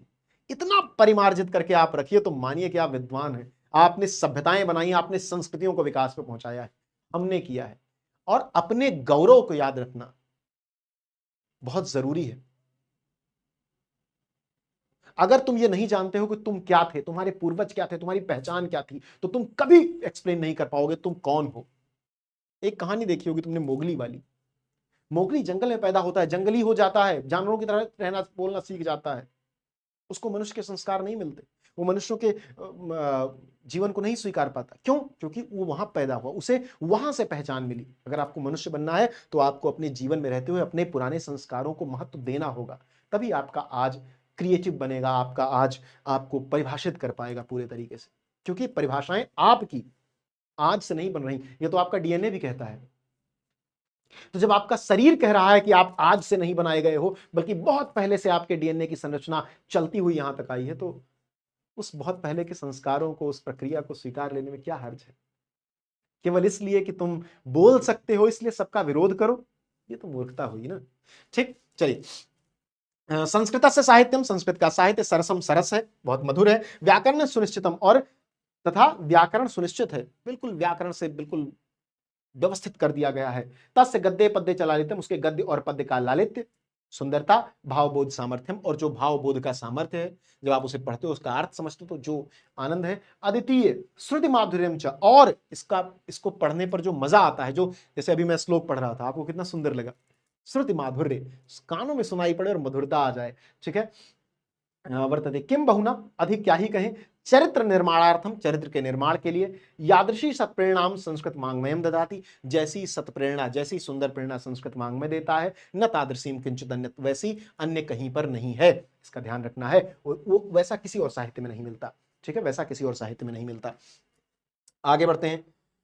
मूलभूतानाम मानवीय गुणानाम, मूलभूत जो मानवीय गुण है, यादृशीम विवेचना, जैसी विवेचना संस्कृत साहित्य वर्तते, संस्कृत साहित्य में है, नान्यत्र तादृशी, वैसी अन्य कहीं है ही नहीं। ठीक है, दया दानम शौचम औदार्यम अनुसूय क्षमा अन्य चानेक गुणा अस्य साहित्य से अनुशीलनेन संजायन्ते। ठीक है, दया दान पवित्रता उदारता ईर्ष्या न करना क्षमा अन्य अनेक गुण इस साहित्य के अध्ययन से संजायन्ते, सीखे जा सकते हैं, उत्पन्न होते हैं। आप रोज सुबह उठकर एक संस्कृत का श्लोक पढ़ते हो, आपके अंदर एक अलग मधुरता आ जाएगी। आप ये मत देखो, मैं कहता हूं कि आप देखो ही मत कि धार्मिक साहित्य, मैं कहता हूं धर्म को छोड़ दो, तुम उसको साहित्य मानकर पढ़ लो, उसे किताब मान के पढ़ लो, जो अच्छी चीजें हैं ले लो, बात खत्म हो गई। मैं कहता हूं गीता को तुम महत्व मत दो, श्रीमद् भगवत गीता को महत्व तुम नहीं दे रहे हो, तुम कहते हो ये धार्मिक ग्रंथ है मैं क्यों पढ़ूं। मैं कह रहा हूं धार्मिक ग्रंथ को साइड में कर देते हैं, हम एक श्लोक उसका उठा लेते हैं और उस श्लोक से अगर हमारे जीवन में कुछ परिवर्तन हो रहा है तो पढ़ लेते हैं और उससे अपने जीवन को सुधार लेते हैं। कौन, गीता धार्मिक ग्रंथ है ही नहीं बेटा, वो जीवन ग्रंथ है। हमारा कोई भी ग्रंथ धार्मिक ग्रंथ है ही नहीं, वो जीवन ग्रंथ है। वो समय समय पर व्यक्ति के जीवन को दिशा देने के लिए लिखा गया है। कोई कह रहा है कि मतलब सामान्य सी बात है, एक आदमी कहता है गीता में कि न कांक्षे विजयम कृष्ण न च कांक्षे राज्यम कृष्ण न च विजयम सुखानि च। हे कृष्ण, मुझे राज्य नहीं चाहिए, मुझे विजय नहीं चाहिए, मुझे सुख नहीं चाहिए। क्यों? क्योंकि मैं अपने भाइयों को मार के ये प्राप्त करने वाला हूं। What kind of धार्मिक साहित्य इज इट? ये धार्मिक साहित्य है? ये तो जीवन की बात है भाई, कि तुम अपने भाई को मार के अगर घर पा भी रहे हो तो क्या करोगे उस घर का? तो अपना जीवन खोजो ना उसमें, तुम क्यों धर्म खोज रहे हो? तुम मान लो कि कृष्ण नहीं कोई और कह रहा है उस बात को, ये दाय धर्म से ग्लानिर्भवति भारत अभ्युत्थानम अधर्म से तदात्मानं सृजाम्यहम्। जब जब कोई बुराई होगी तो तुम भी तो सही करोगे उसको ना, तो कृष्ण से अपनी प्रेरणा ले लो, बात खत्म। तो आप उस चीज को समझो कि साहित्य क्यों लिखा गया, आपके ज्ञान के लिए लिखा गया। ठीक, संस्कृत साहित्य से आदि कवि वाल्मीकि, संस्कृत साहित्य के जो आदि कवि वाल्मीकि हैं, महर्षि व्यास हैं, कवि कुल गुरु कालिदास हैं, अन्य च भास भारवी भवभूत्यादयो महाकवयः स्वकीय ग्रंथ रत्ने अद्यापि पाठकान् हृदय विराजयन्ते। संस्कृत साहित्य के आदि कवि महर्षि वाल्मीकि, महर्षि व्यास, कवि कुल गुरु कालिदास, अन्य कवि भास भारवी भवभूति आदि महाकवि अपने ग्रंथ रत्नों के द्वारा आज भी पाठकों के हृदय में विराजमान है। ठीक, इयम भाषा, यह भाषा अस्माभि मातृसमम, हमारी माता के समान सम्माननीय सम्माननीय वंदनीय चा और वंदनीय है। यतो भारत मातु स्वातंत्र्यम, क्योंकि भारत माता की स्वतंत्रता, गौरवम गौरव, अखंडत्वम इसकी अखंडता, सांस्कृतिकम एकत्वम च, और सांस्कृतिक एकता, संस्कृते नैव, संस्कृत के माध्यम से ही सुरक्षितम शक्यते, सुरक्षित की जा सकती है, शक्यन्ते। ठीक है, इयम संस्कृत भाषा, यह संस्कृत भाषा सर्वासु भाषासु प्राचीनतमा श्रेष्ठा चास्ति, यह संस्कृत भाषा सभी भाषाओं में प्राचीन और श्रेष्ठ है। तथा सुष्ठुक्तम, इसलिए उचित ही कहा गया है। भाषासु मुख्या मधुरा दिव्या गीर्वाणी भारती, भाषाओं में मुख्य मधुर और दिव्य है संस्कृत भाषा, देववाणी भाषा। ठीक है, ये आपका संस्कृत भाषा है महत्वपूर्ण पाठ हो गया। अब देखिए, इसका संदर्भ भी हमने कर लिया और इसका अनुवाद भी हमने कर लिया। अगला चैप्टर आपका है आत्मज्ञ एवं सर्वज्ञ। जो स्वयं को जानता है वही सब कुछ जानता है। 2 चैप्टर हमारे हो गए, 2 चैप्टर आपने पूरे पढ़ लिए, एक शब्द का अर्थ मैंने बता दिया, सारी चीजें बहुत क्रिस्टल क्लियर आपके लिए हो गई। आपको क्या करना है, सेशन को शेयर कर देना है, चैनल को सब्सक्राइब कर देना है, जो कि मैं आप बार बार कह रहा हूं आपसे। ठीक है, तो तीसरे चैप्टर में क्या है, आत्मज्ञ एवं सर्वज्ञ। ये थोड़ा सा दार्शनिक टाइप का चैप्टर है। आप खुद को जानते हैं तो सबको समझ सकते हैं। जैसे मैं आपको थप्पड़ मारूं तो आपको चोट लगेगी, मैं आपको भूख लगे तो आप खाना मांगेंगे, आपको प्यास लगे तो आप पानी मांगेंगे। ये सारी क्रियाएं जब किसी और के साथ होंगी तो आप महसूस कर पाएंगे कि वो वही चाहता होगा जो आप चाहते रहे होंगे। यही तो ह्यूमन नीड है। ठीक है, तो मनुष्यों के जो की आवश्यकताएं जो हैं वो कमोबेश एक जैसी हैं। तो यदि आप अपने शरीर को समझते हैं तो आप दूसरों को भी समझेंगे, दूसरों को भी जानेंगे। यही पूरी बात इसमें बताई गई है। बहुत सुंदर पाठ है, चलिए तेजी से देखते हैं क्या है। इसका संदर्भ क्या लिखेंगे, प्रस्तुत संस्कृत गद्यांश हमारी पाठ्य पुस्तक अनिवार्य संस्कृत या संस्कृत दिग्दर्शिका, दोनों में से जो भी एक लिखना हो लिख दीजिए, कि आत्मज्ञ और सर्वज्ञ नामक पाठ से उद्धृत है। ये आपका हो गया। ठीक है, ये आपका संदर्भ हो गया। संदर्भ 2 नंबर का आता है, आपको पता है कितने नंबर का आता है संदर्भ, 2 नंबर का संदर्भ आता है। ठीक, उसके बाद हम आ जाते हैं पाठ पर। क्या है पाठ, याज्ञवल्क्यो वाल्क्यो मैत्रीम उवाच, याज्ञवल्क्य ने मैत्रेयी से कहा। जो जो ऊपर लिखा है संस्कृत में वो हिंदी में नीचे लिखा है। मैत्रेयी, हे मैत्री, उद्यास्यान अहम स्मात् स्थानास्यामि, उद्यास्यान हम ऊपर जाना चाहता हूं, स्मात् हमारे, स्थानास्यामि स्थान से, मेरे स्थान से, जिस स्थान पर मैं हूं उस स्थान से मैं ऊपर जाना चाहता हूं। मैं चाहता हूं कि मैं जो गृहस्थ आश्रम मेरा है उसको छोड़कर मैं वानप्रस्थ आश्रम में जाऊं, भगवान का भजन करूं। ततस्ते अनया कात्यायन्या विच्छेदम कर्माणि, इसलिए मैं चाहता हूं कि मैं तुम्हारा कात्यायनी से बंटवारा करवा दूं, इसलिए मैं चाहता हूं तुम्हारा कात्यायनी से बंटवारा करवा दूं, क्योंकि याज्ञवल्क्य की 2 पत्नियां हैं। ठीक है बेटा, याज्ञवल्क्य की कितनी पत्नियां हैं? याज्ञवल्क्य की 2 पत्नियां हैं, एक का नाम है कात्यायनी, एक का नाम है मैत्रेयी। ठीक है, एक का नाम है कात्यायनी, एक का नाम है मैत्रेयी। याज्ञवल्क्य की 2 पत्नियां हैं। ठीक, तो ये चाहते हैं कि मैं गृहस्थ आश्रम छोड़ने से पहले दोनों का बंटवारा करवा दूं, दोनों लोग ठीक से रहें। मैत्री मुवाच, मैत्री बोली, यदि हम सर्वा पृथ्वी वित्तेन पूर्णा स्यात्, यदि सर्वा मतलब पूरी, पृथ्वी वित्तेन अर्थात धन से, पूर्णा स्यात् मतलब भर जाए, पूर्ण हो जाए, भर जाए, तत् किम तेन अहम अमृतास्यामि, तत् किम तो क्या उससे, तेन अहम अमृतास्यामि तो क्या मैं अमर हो जाऊंगी उससे, क्या मैं अमर हो जाऊंगी, क्या मुझे अमरता प्राप्त हो जाएगी? यदि पूरी पृथ्वी धन से भर जाए तो क्या मुझे अमरता प्राप्त हो जाएगी? याज्ञवल्क उवाच नेति, याज्ञवल्क ने कहा नहीं, ऐसा नहीं होने वाला, संपत्ति से अमरता कैसे मिल सकती है? अगली लाइन में क्या कहते हैं, यथायोग, अब नहीं, ऐसा नहीं हो सकता, अर्थात संपत्ति से अमरता, धन से अमरता नहीं मिल सकती। मैं बंटवारा करवाना क्यों चाहता हूं? मेरा रीजन ये है कि यथैव उपकरणवताम जीवनम तथैव तेजीवम सा, यथैव जैसा उपकरणवताम जीवनम, जैसा साधन संपन्न लोगों का जीवन होता है, उपकरणवताम जीवनम, घर, भोजन आदि, वस्त्र आदि के लिए जो संसाधन है वो सबके जैसे सबके पास होते हैं, तथैव ते जीवनम स्यात्, वैसा तुम्हारा भी जीवन हो जाए। अमृत तत्वस्य तु नाशास्ति वित्तेन इति, अमृत तत्व की वित्त से कोई संबंध नहीं है, अमृत तत्व की वित्त से, धन से कोई आशा नहीं करनी चाहिए, अर्थात संपत्ति से अमरता की आशा नहीं करनी चाहिए। आप संपत्ति पाकर अमर नहीं हो सकते। सा मैत्री मुवाच, तो मैत्रेयी ने कहा, एनाहम नामृतास्याम किम हम तेन कुर्याम, यदि मैं उनसे अमर नहीं हो सकती तो मैं उनका क्या करूंगी? बात तो आपको बड़ी बकवास लगेगी, कोई कह रहा है कि भैया पैसे से मैं अमर नहीं हो सकता, पैसा क्या करूंगा? लेकिन उस समय पैसे क्या जरूरत थी? संपत्ति क्या होता था उस समय? जंगल में रह रहे हो, भोजन के लिए भिक्षाटन कर रहे हो, सारी चीजें मिल जा रही हैं, तो संपत्ति की कोई आवश्यकता नहीं है। यदेव भगवान केवल अमृत तत्व साधनम जानाति तदेव मे ब्रूहि, हे भगवान, हे मेरे पतिदेव, हे प्रियतम, यदि आप अमृत तत्व का साधन जानते हो, अमरता प्राप्त करने का माध्यम जानते हो, तो आप मुझे बताइए। ठीक है, याज्ञवल्क उवाच, याज्ञवल्क ने कहा, प्रिय न सती त्वाम प्रियम भाषसे, तुम मेरी प्रिय हो, प्रिय न तुम मेरी प्रिया हो, सती त्वाम प्रियम भाषसे, प्रिया न सती, एक तो तुम मेरी प्रिय पत्नी हो, और तुम प्रियम भाषसे, और तुम प्रिय बोल भी रही हो, ज्ञान चाहती हो। एहि यहाँ आओ, उपविष्ट बैठो, व्याख्यास्यामि, व्याख्या करूंगा, ते तुमसे अमृत तत्व साधनम, मैं तुम्हें अमृत तत्व की का साधन बताऊंगा, मैं तुमसे अमृत तत्व साधन की व्याख्या करूंगा।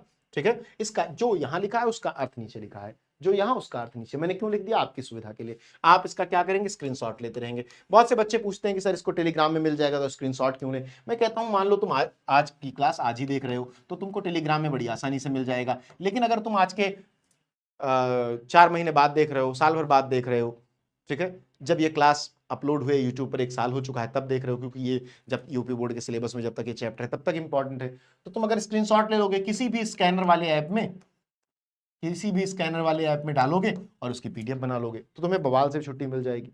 और मैंने तुमको ये भी बताया है कि अगर तुम टेलीग्राम ज्वाइन करते हो यूपी बोर्ड हिंदी मीडियम, तो सर्च में जाना और लिखना अनिवार्य संस्कृत ऑल, और तुमको पीडीएफ मिल जाएगी पूरी। ठीक है, चलो आगे बढ़ते हैं।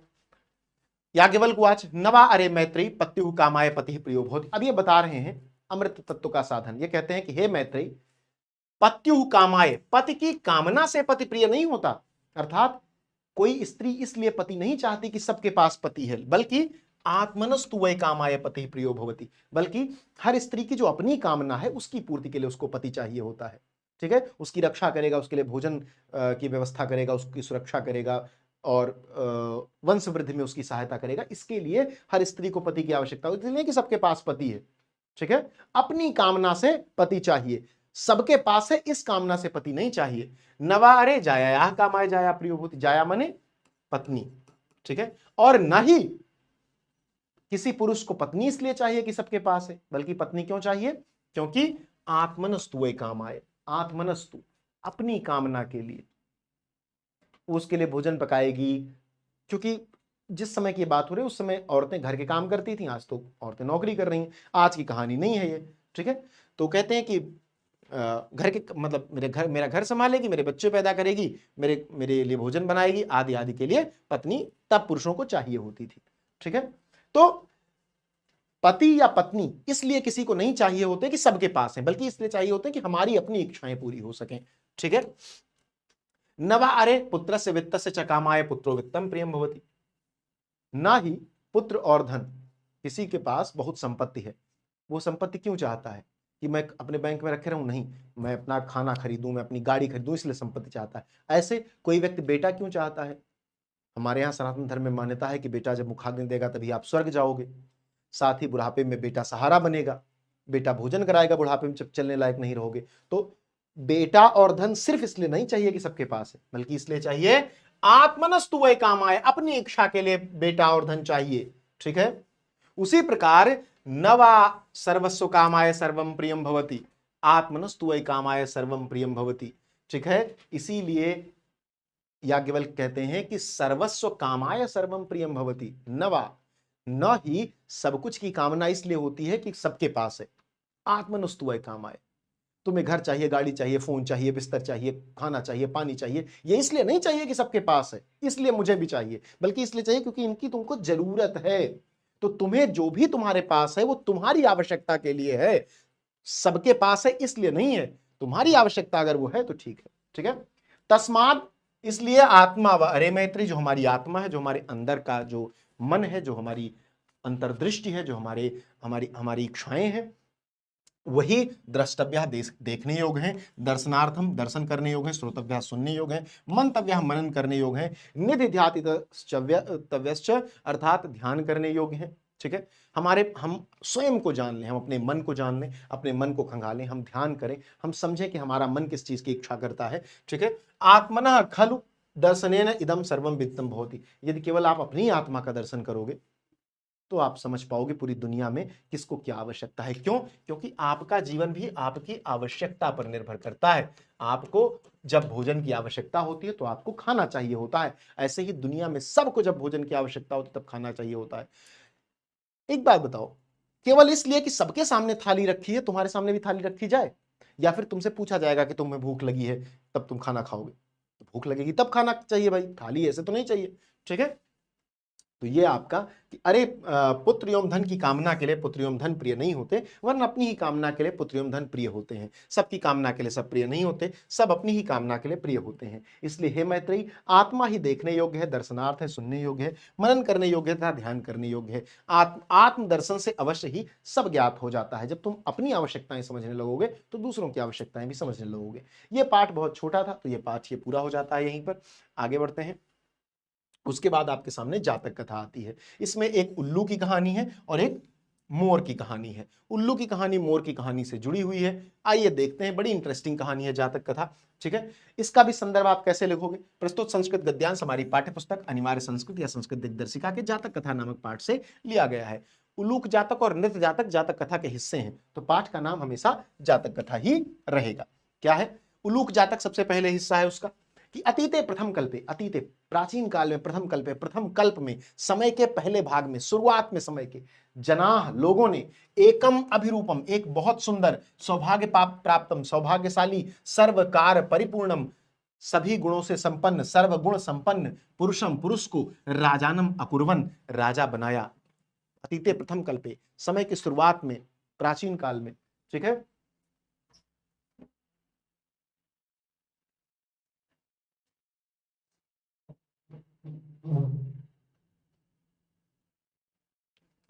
प्राचीन काल में एक बहुत सुंदर, सौभाग्य प्राप्त और सद्गुण संपन्न पुरुष को लोगों ने राजा बनाया। चतुष्पदा चार पैर वालों ने चतुष्पदा अपि चार पैर वालों ने भी सन्निपत्य इकट्ठा होकर एक सिंह को राजानम अकुर्वन राजा बना दिया। ततः तब शकुनिगणाः पक्षी के समूह ने, पक्षियों ने हिमवत प्रदेशे, हिमालय प्रदेश में, एकस्मिन पाषाणे, एक पत्थर पर, सन्निपत्य इकट्ठा होकर, मनुष्येषु राजा प्रज्ञायते, मनुष्यों में राजा जाना जाता है, तथा चतुष्पदेषु च, और चार पैर वालों में भी। ठीक है, सन्निपत्य इति उक्तवन्तः, ऐसा कहा, सन्निपत्य इति उक्तवन्तः, क्या कहा कि मनुष्येषु राजा प्रज्ञायते, मनुष्यों के बीच में एक राजा है और चार पैर वालों में भी एक राजा है। अस्माकं पुरंतरे राजा नास्ति, अस्माकं हमारे पुरंतरे बीच में राजा ना अस्ति, नहीं है। अराजको वाशो नाम न वर्तते, अराजको वाशो, बिना राजा के रहना उचित नहीं कहा गया है। एको राजस्थाने स्थापयितव्यः, एक राजा का स्थान बनाना चाहिए और एक व्यक्ति को राजा बना देना चाहिए। इति उक्तवन्तः, ऐसा कहा। अथ ते परस्परम अवलोकयन्तः, अथ ते परस्परम अवलोकयन्तः, परस्परम एक दूसरे को अवलोकयन्तः देखकर, एकम उलूकम दृष्ट्वा, एक उल्लू को देखकर, दृष्ट्वा अक्त्वा प्रत्यय, एकम उलूकम दृष्ट्वा, अयम नु रोचते, यह हमें पसंद है, इत्योचन। ठीक है, उल्लू को क्यों पसंद किया होगा? 5 लोग सुंदर सुंदर स्मार्ट खड़े हो, एक आदमी थोड़ा सा कम सुंदर हो, तो वे 5 लोग राजा कम सुंदर वाले को चुनेंगे। क्यों?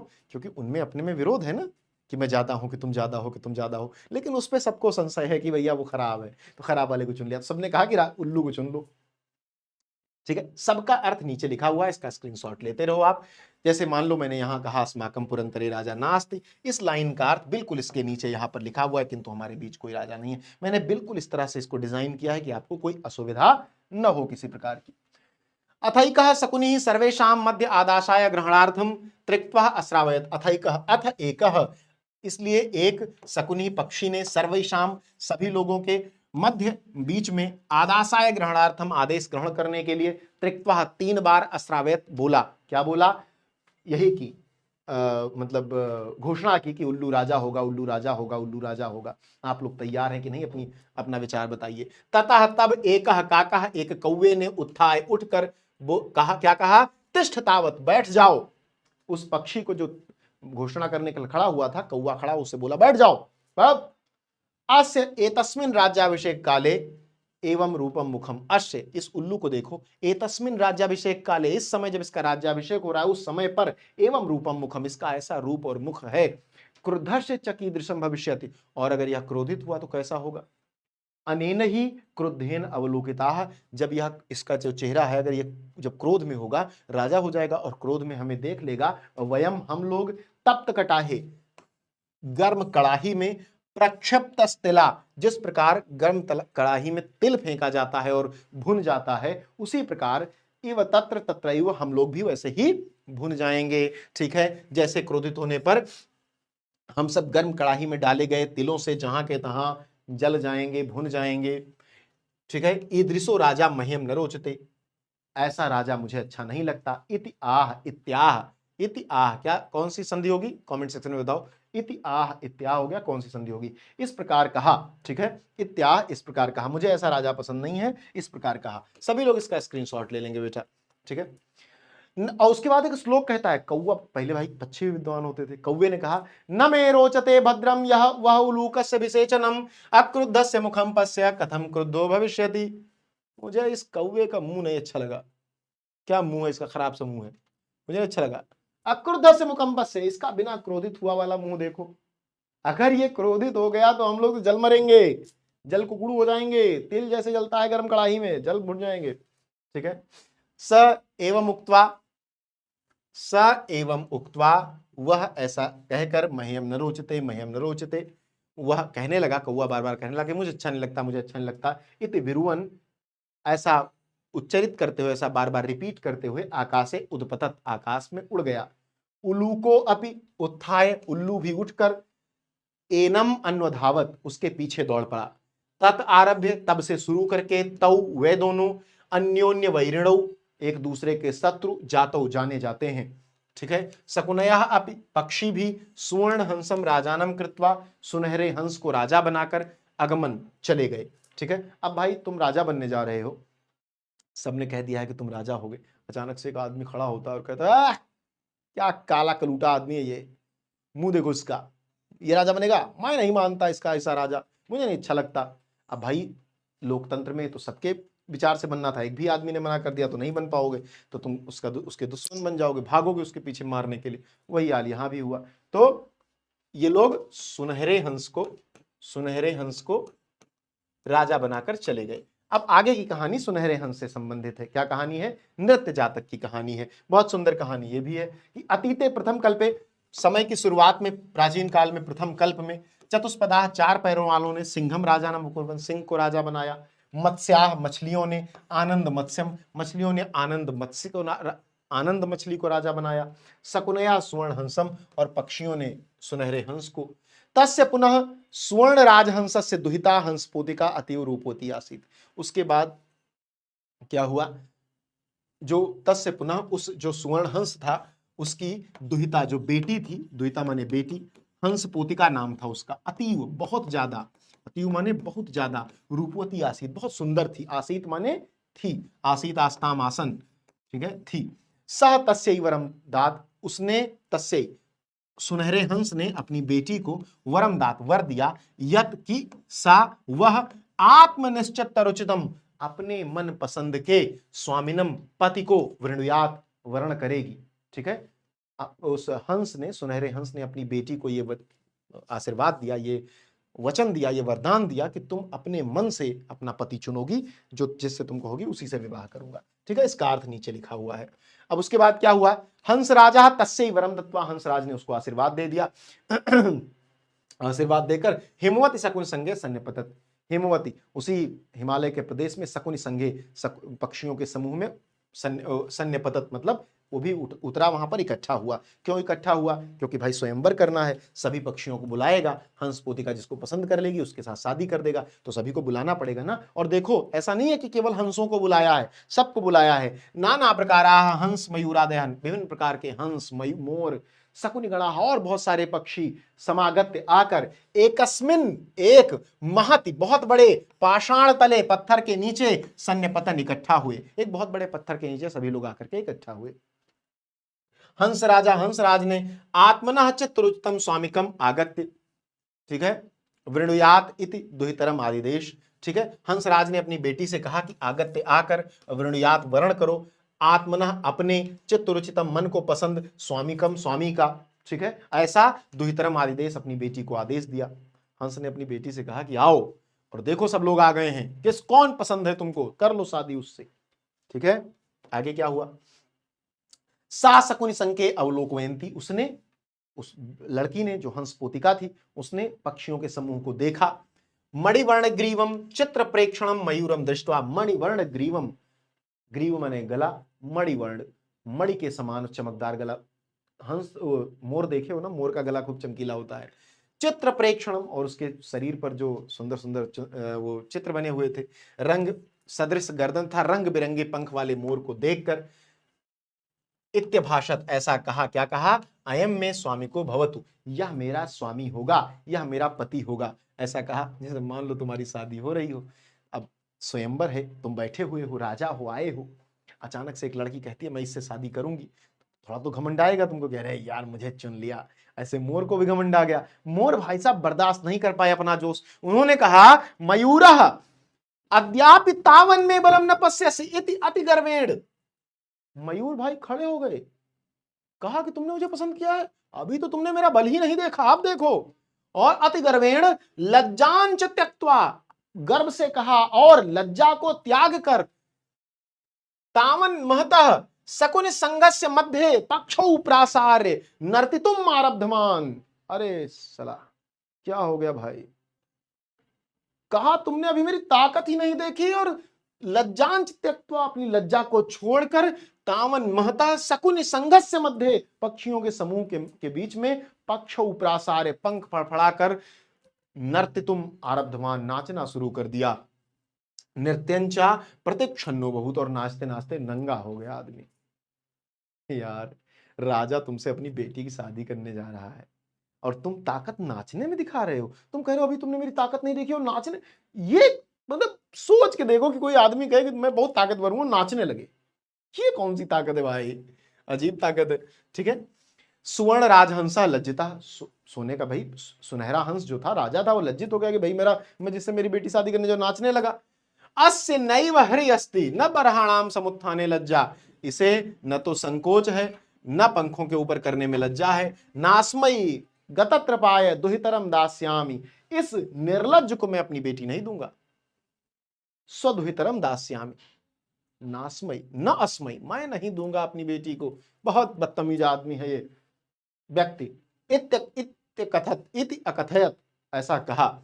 हंसराज तदैव परिषद मध्य, हंसराज ने उसी परिषद के बीच में आत्मना अपने भगिनेयाय बहन के बेटे हंस पोतकाय, हंस पोतक को दुहितरम अददात, अपनी अपने बहन के बेटे से, हंस पोतक से अपनी बेटी की शादी कर दी। मयूरो हंस पोतिकाम अप्राप्य, और मयूर भाई जो हंस पोतिका को नहीं प्राप्त कर पाए, लज्जता लज्जित होकर, तस्मात स्थानात पलायिता, उस स्थान से भाग गए, उड़ गए, छोड़ के गायब हो गए। हंसराजोपि हृष्ट मानसा स्वगृहम अगच्छत, और हंसराज भी खुशी खुशी अपने घर चला गया। हंसराज भी खुशी खुशी अपने घर चला गया। ये आपकी कहानी थी नृत्य जातक की और उलूक जातक की, यानी जातक कथा की। अब देखो हम लोग जल्दी जल्दी कर रहे हैं, कितनी बहुत छोटे छोटे चैप्टर हैं ही, बहुत छोटे छोटे चैप्टर, बहुत बड़े नहीं हैं, बस आपको इसको ध्यान से पढ़ लेना है। सुभाषित रत्नानी, ये पाठ क्यों महत्वपूर्ण है? ये पाठ इसलिए महत्वपूर्ण है कि सारे श्लोक इसी में है, बाकी में भी श्लोक है। जैसे आपके भुज सौदार्यम वाले में, राजा भोज वाले पाठ में 4 श्लोक हैं। उसके बाद आपके अभी हमने पढ़ा जातक कथा में 1 श्लोक है। ऐसे ही महामना मालवीय में 1 श्लोक है, ठीक। और हाँ, बस इतने श्लोक हैं। तो अब 4 2 6 ये हो गए, बाकी बचे सब सुभाषित रत्नानी के। तो 1 श्लोक आपको सुभाषित रत्नानी का मिल ही जाता है। तो आप ऐसा सोच के चल सकते हो कि 7 के 7 नंबर एक इसी पाठ से आ जाते हैं, श्लोक वाले। ठीक है, चलिए शुरू करते हैं। सबके श्लोक ऊपर लिखे हुए हैं, उनके अर्थ नीचे लिखे हुए हैं। भाषासु मुख्या मधुरा दिव्या गीर्वाणी भारती, तस्या ही मधुरम काव्यम तस्मादिव सुभाषितम। भाषासु मुख्या, भाषाओं में मुख्य मधुर और दिव्य कौन है? देववाणी संस्कृत। तस्या ही, उसमें भी मधुरम काव्यम, उसका काव्य मधुर है। तस्माद अपि सुभाषितम, उसमें भी जो उसके सुभाषित हैं अर्थात सुंदर उक्तियां हैं वे सबसे अच्छी हैं। अब ये आपके पास आ गया और आ गया संदर्भ व्याख्या। तो संदर्भ क्या लिखोगे? प्रस्तुत श्लोक हमारी पाठ्य पुस्तक संस्कृत दिग्दर्शिका के सुभाषित रत्नानी नामक पाठ से उद्धृत है। अनुवाद क्या होगा? भाषाओं में देववाणी संस्कृत सर्वश्रेष्ठ मधुर और दिव्य है, निश्चय उसका काव्य अर्थात साहित्य मधुर है, तथा काव्य से भी अधिक मधुर उसकी सुंदर उक्तियां या सूक्तियां हैं। बहुत सरल है, बहुत सरल है। ऊपर 2 लाइन नीचे 2 लाइन, बस अर्थ मैंने बहुत सटीक लिख दिया है कि आपको ज्यादा ना पढ़ना पड़े। बस बेटा आपको क्या करना है, इसे अपने सभी साथियों के साथ शेयर कर देना है। यदि आप नए हैं तो चैनल को सब्सक्राइब कर लेना और सेशन को लाइक कर लेना है। सुखार्थिनः कुतो विद्या, विद्यार्थिनः कुतो सुखम। सुखार्थिनः, सुख की इच्छा करने वाले को, कुतो विद्या, विद्या कहां से प्राप्त होगी? विद्यार्थिनः कुतो सुखम, और विद्यार्थी को सुख कहां मिलेगा? सुखार्थी व त्यजेत विद्याम, विद्यार्थी व त्यजेत सुखम। यदि तुम सुख की इच्छा करते हो, एसी में रहना चाहते हो, सुबह दिन में 12 बजे सो के उठना चाहते हो, तो भैया पढ़ाई छोड़ दो, और अगर तुम पढ़ाई करना चाहते हो तो सुख छोड़ दो। ठीक है, सुख चाहने वाले व्यक्ति को विद्या कहां प्राप्त हो सकती है? विद्या चाहने वाले व्यक्ति को सुख कहां प्राप्त हो सकता है? सुख की इच्छा रखने वाले को विद्या प्राप्त करने की इच्छा त्याग देनी चाहिए, और विद्या की इच्छा रखने वाले को सुख का त्याग कर देना चाहिए। ये श्लोक का अर्थ हो गया। ठीक है, इसका सभी आप स्क्रीनशॉट लेते रहो बेटा। चलिए, जल बिंदु निपातेन क्रमशः पूर्यते घटा। जल बिंदु निपातेन, जल बिंदुओं के गिरने से, क्रमशः, कैसे गिरने से? क्रमशः। अगर कोई कहीं से बूंद बूंद टपक रहा हो, लगातार टपक रहा हो, तो घड़ा भी भर जाएगा, बाल्टी भर जाती है कई बार तो। ठीक है, स हेतु सर्व विद्यानाम धर्म से च धन से स, यही कारण है सभी प्रकार की विद्याओं को प्राप्त करने का। आपको रोज मेहनत करनी पड़ती है, अचानक से कुछ नहीं मिलता, अचानक से टॉपर नहीं बनोगे, हर दिन पढ़ोगे तो टॉपर बनोगे। धर्मस्य च धनस्य च, और यदि आप धर्म कार्य में संलग्न होना चाहते हो तो आप थोड़ा थोड़ा करके धीरे धीरे धर्म का आचरण कर पाओगे। धन इकट्ठा करना चाहते हो, थोड़ा थोड़ा करके बचा पाओगे। ठीक है, बूंद बूंद जल गिराने से घड़ा भर जाता है। यहाँ यही सभी विद्याओं धर्म तथा धन प्राप्त करने का माध्यम है। यहाँ कहने का तात्पर्य है यह है कि विद्या, धर्म एवं धन की प्राप्ति के लिए उद्यम के साथ साथ धैर्य का होना भी आवश्यक है, क्योंकि इन तीनों का संचय धीरे धीरे ही होता है। ठीक है, चलिए, काव्य शास्त्र विनोदेन कालो गच्छति धीमताम। धीमताम, विद्वान लोगों का काल, समय, गच्छति, जाता है, काव्य और शास्त्र के विनोद से, अर्थात काव्य और शास्त्रों की चर्चा करते हुए बुद्धिमान लोगों का समय बीतता है। व्यसने न च मूर्खाणाम, और मूर्ख लोगों का नशा करने से, निद्रया, सोने से, कलहेन व झगड़ा करने से। तो अगर आप विद्वान हो तो आप ज्ञान की बातें करते हुए अपना समय काटोगे, अगर आप मूर्ख हो तो नशा करोगे, झगड़ा करोगे और सोओगे। ठीक है, बुद्धिमान लोगों का समय काव्य एवं शास्त्र की चर्चा का आनंद उठाने में व्यतीत होता है, मूर्ख लोगों का समय बुरी आदतों में, सोने में एवं झगड़ा झंझट करने में व्यतीत होता है। नेक्स्ट, न चौरहार्यम न च राजहार्यम, न चौरहार्यम न च राजहार्यम, न भ्रातृभाज्यम न च भारकारी, व्यये कृते वर्धत एव नित्यम, विद्याधनम सर्वधनम प्रधानम। ठीक है, विद्या रूपी धन सभी धनों में प्रधान है, इसे न तो चोर चुरा सकता है, न राजा छीन सकता है, न भाई बांट सकता है, न तो यह बोझ ही बनता है। यहां कहने का तात्पर्य है कि अन्य संपदाओं की भांति विद्या रूपी धन घटने वाला नहीं है, यह धन खर्च किए जाने पर और भी बढ़ता जाता है। ठीक है, न चौरहार्यम, चोर चुरा नहीं सकता, न च राजहार्यम, राजा छीन नहीं सकता, न भ्रातृभाज्यम, न भाई बांट सकता है, न च भारकारी, न ज्ञान, कोई किताब पढ़ के कभी भार लगता है, व्यय कृते, और खर्च करने से वर्धते एवं नित्यम, रोज बढ़ता है, विद्याधनम सर्वप्रथम प्रधानम, विद्या का धन सभी धनों में प्रधान है। अगला क्या है, परोक्षे कार्यहंतारम प्रत्यक्षे प्रियवादिनम, परोक्षे कार्यहंतारम, परोक्षे मतलब पीठ पीछे आपके काम को खराब करने वाला, प्रत्यक्षे प्रियवादिनम, और मुंह पर आपकी तारीफ करने वाला, वर्जये तादृशम मित्रम, ऐसे मित्र को छोड़ देना चाहिए, विष कुंभम पयोमुखम, ऐसा मित्र कैसा है, जैसे किसी घड़े में विष भरा हो और उसके मुंह पर दूध लगा हो। मित्र कैसा होना चाहिए ये बताइए, मित्र ऐसा होना चाहिए जो आपके मुंह पे आपकी बुराई करे, करिया दे तुमको चार गारी, मार दे फट से कोई गलत काम करो तो, और पीठ पीछे कोई पूछ ले कि भैया फलनवा कैसा है, ऋषि कैसा आदमी है, ऐसी तारीफ करे कि फलनवा आदमी आके मेरे पैरों में लेट जाए, ये मित्र है। अगर मित्र तुम्हारे मुंह पे तुम्हारी तारीफ कर रहा है तो वो मित्र नहीं है, वो चापलूस है और तुम्हारी चाटना चाहता है। ठीक है, समाज में मित्र को मापने का यही मानदंड है कि अगर वो तुम्हारे सामने तुम्हारे गलत कामों को कह रहा है कि गलत है तो वो अच्छा मित्र है, अगर वो कह रहा है नहीं यार तुम तो मिट्टी को छू लो तो सोना हो जाए, अरे वो चापलूसी कर रहा है भाई साहब, समोसा खाना चाहता है तुम्हारे पैसे का, बर्गर खा पिज्जा खाना चाहता है वो, ठीक थोड़ी देर में कहेगा अभी, तो बच के रहो ऐसे मित्रों से। ठीक, नेक्स्ट, उदयति सविता ताम्र ताम्र एवास्तमेति च, उदयति सविता ताम्र, जो सविता मतलब सूर्य जो सुबह का उदय होता है वो लाल तांबे जैसा होता है, नया तांबा लाल लाल, और ताम्र एवास्तमेति च, जब अस्त होता है तो तांबे कलर का होता है। संपत्तौ च विपत्तौ च महताम एक रूपता, संपत्ति हो या विपत्ति हो, खुशी हो या दुख हो, महताम एक रूपता, जो विद्वान लोग होते हैं वो एक जैसे रहते हैं, उनमें बदलाव नहीं होता, कष्ट भी वो इसी तरह सहते हैं जैसे खुशी सहते हैं। ठीक है, महान पुरुष संपत्ति अर्थात सुख एवं विपत्ति अर्थात दुख में उसी प्रकार एक समान रहते हैं जिस प्रकार सूर्य उदित होते समय लाल रहता है और अस्त होने के समय भी लाल ही होता है। यहां कहने का तात्पर्य यह है कि महान अर्थात ज्ञानी पुरुष को सुख दुख प्रभावित नहीं करता, न तो वह सुख में अत्यंत आनंदित होता है और न दुख में हतोत्साहित। समझ गए, विद्या विवादाय धनम मदाय लक्ष्मी परेशान परपीडनाय, खलस्य साधो विपरीतमेतद् ज्ञानाय दानाय च रक्षणाय।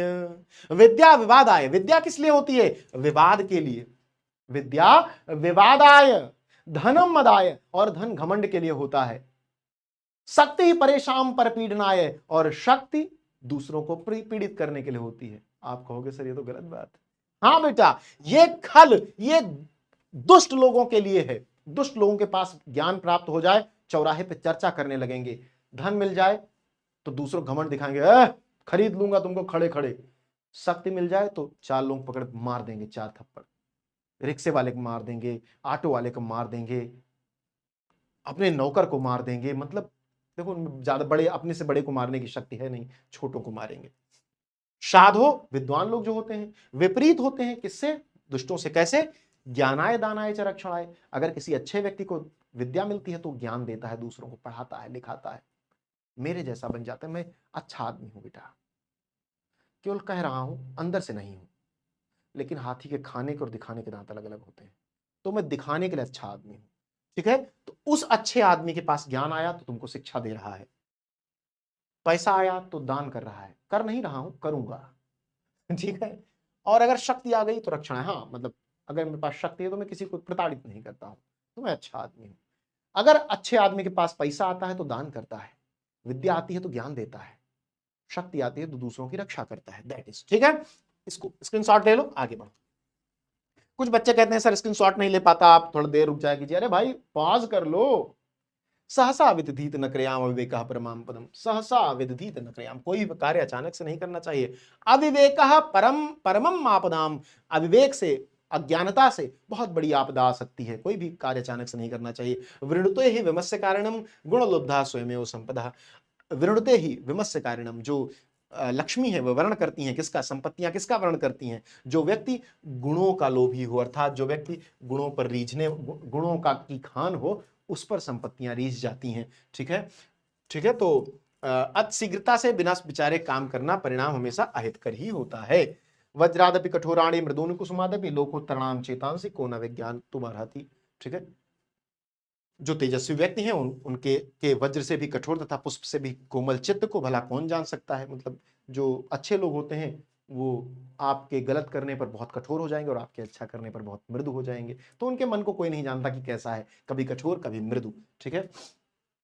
तामान दुग्धे प्रकर्षत लक्ष्मीम कीर्तिम सूते दुष्कृतम च हिनस्यति शुद्धाम शांताम मातरम मंगलानाम धेनु धीरा सुनिताम वाचमाहु। ठीक है।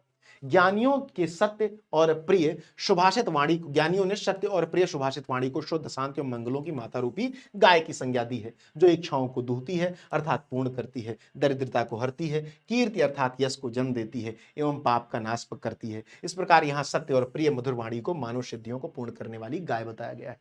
अगर आपको प्रिय बोलना आता है, अगर आप जानते हो कि कौन सी बात कहाँ कैसे कही जाती है, तो ये सलीका हो तो हर बात सुनी जाती है, तो आपकी हर बात सुनी जाएगी और आपका हर काम हो भी जाएगा। व्यतिषजति पदार्थांतरः कोपि हेतुः न खलु बहिरूपाधीन प्रीतया संश्रयन्ते। विकसति ही पतंगस्योदये पुंडरीकम द्रवति च हिमरश्मा उदक्ते चंद्रकांतः। ठीक है। पदार्थों को मिलाने वाला कोई आंतरिक कारण ही होता है, निश्चय ही प्रेम बाह्य कारणों पर निर्भर नहीं करता। जैसे कमल सूर्य के उदय होने पर ही खिलता है और चंद्रकांत मणि चंद्रमा के उदय होने पर ही द्रवित हो जाती है। इसका स्क्रीनशॉट ले लो और सेशन को सभी लोग लाइक कर देंगे। अगला क्या है, निंदन्तु नीति निपुणा यदि वास्तुवन्तु। निंदन्तु नीति निपुणा, यदि नीति में निपुण लोगों की आप निंदा करो या स्तुति करो। स्तुवन्तु लक्ष्मी समाविशतु गच्छतु यथेष्टम, उनके पास पैसा आए चाहे चला जाए, लक्ष्मी समाविशतु गच्छतु यथेष्टम, चाहे आए चाहे चली जाए। अद्यैव वा मरणमसु युगांतरे वा, आज ही मर जाए चाहे युगों के बाद मरे। न्यायात् पथः प्रविचलन्ति पदम न धीरा, न्याय के पथ पर चलते हुए उनके पैर कभी धीरे नहीं होते। ठीक है, इसका अर्थ लिखा हुआ है, इसका भी स्क्रीनशॉट ले लो। पूरा पढ़ा रहा हूं, एक एक शब्द एक भी नहीं छोड़ रहा हूं। ऋषयो राक्षसी माहु वाचम उन्मत्त दृप्तयो, ऋषियों ने जो उन्मत्त और अहंकारी लोगों की वाणी है उसको राक्षसी वाणी कहा है। जो घमंडी लोग होते हैं, उन्मत्त लोग, अहंकारी लोग, उनकी वाणी को राक्षसी वाणी कहा है। सा योनि सर्व वैराणाम, वह योनि है, वह पैदा करने वाली है सभी प्रकार के वैर को, दुश्मनी को। सही लोकस्य निरृतिः, और वही संसार के सभी विपत्तियों का कारण है। सभी प्रकार की जो संसार में विपत्तियां हैं उसका कारण वही है। ठीक है, इसका भी स्क्रीनशॉट ले लो बेटा। सुभाषित रत्नानी आपका पूरा हो गया, पूरा पाठ सुभाषित रत्नानी, सारे श्लोक हमने पढ़ लिए। अब हम आ जाते हैं महामना मदन मोहन मालवीय पर। महामना मदन मोहन मालवीय पर, ठीक। प्रस्तुत संस्कृत गद्यांश हमारी पाठ्य पुस्तक संस्कृत दिग्दर्शिका के महामना मालवीय नामक पाठ से उद्धृत है। यह आपका संदर्भ हो गया। किसी भी व्याख्या में आपको पता है संदर्भ 2 नंबर का, अनुवाद 5 नंबर का आता है, दोनों मिलकर 7 नंबर होते हैं। गद्य का 7 नंबर अलग है और पद्य का 7 नंबर यानी श्लोक का 7 नंबर अलग है। ठीक है, आपको जानकर आश्चर्य होगा कि महामना में एक श्लोक भी है, एक श्लोक है, बाकी सब पद्य है। तो चलिए पढ़ते हैं, क्या है। महामनस्विनः मदन मोहन मालवीय से, महामनस्वी मदन मोहन मालवीय का जन्म प्रयागे प्रतिष्ठित परिवार अभवत, प्रयाग में प्रतिष्ठित परिवार में अभवत हुआ था। अस्य, इनके पिता पंडित ब्रजनाथ मालवीय, पंडित ब्रजनाथ मालवीय संस्कृत से, संस्कृत के सम्मान्य विद्वान आसीत, सम्माननीय विद्वान थे। अब आप कहोगे सर इसका अर्थ नहीं लिखा, लिखा है, इधर लिखा है, अभी आप परेशान मत हो, देख लेना। अयम प्रयागे, इन्होंने प्रयाग में एव ही संस्कृत पाठशालायाम, संस्कृत पाठशाला में, राजकीय विद्यालय और राजकीय विद्यालय में, मयोर सेंट्रल महाविद्यालय च, मेयोर सेंट्रल महाविद्यालय और मेयोर सेंट्रल महाविद्यालय में शिक्षा प्राप्त करके अत्रैव यहीं पर ही राजकीय विद्यालय में अध्यापनम आरब्धवान, पढ़ाने लगे, राजकीय विद्यालय में पढ़ाने लगे। युवक मालवीय स्वकीयेन प्रभावपूर्ण भाषणेन, अपने प्रभावपूर्ण भाषण से जनानाम, लोगों के, मनांसी, मन को, अमोहयत, मोह लेते थे। अतः इसलिए अस्य सुहृदः, इनके जो सुहृदय थे, इनके शुभचिंतक थे, तम, इनको प्राड विभाग पदवीम अर्थात वकील की पदवी प्राप्त करके, देश से, देश की श्रेष्ठतराम सेवायाम, श्रेष्ठ सेवा को, क्योंकि भाई किसी को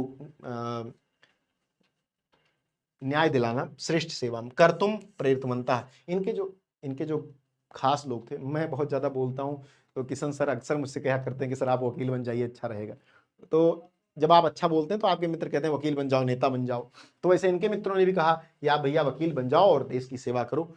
तदनुसारम, उनके अनुसार, अयम, इन्होंने विधि परीक्षा उत्तीर्ण करके प्रयाग में स्थित उच्च न्यायालय में प्राड विवाक कर्म कर्तुम आरभत, वकालत का कार्य करना प्रारंभ कर दिया। विधेय, विधि में, प्रकष्ट ज्ञानेन, विधि में अच्छे ज्ञान की वजह से, मधुरालापेन, अच्छा बोलने की वजह से, बातचीत करने की वजह से, उदार व्यवहार की वजह से, च अयम, शीघ्र में हो, ये शीघ्र ही, मित्राणाम, मित्रों के बीच, न्यायाधीशांश और न्यायाधीशों के बीच, सम्मान्य भाजनम अभवत, सम्मान प्राप्त करने के अधिकारी हो गए, अर्थात इनको सबके बीच सम्मान मिलने लगा। कहां पर? जहां पे ये वकालत करते थे वहां पर इनको सम्मान मिलने लगा। ये बहुत सम्मानित, क्योंकि बहुत ज्ञानी थे, अच्छी बातें करते थे, उदार थे।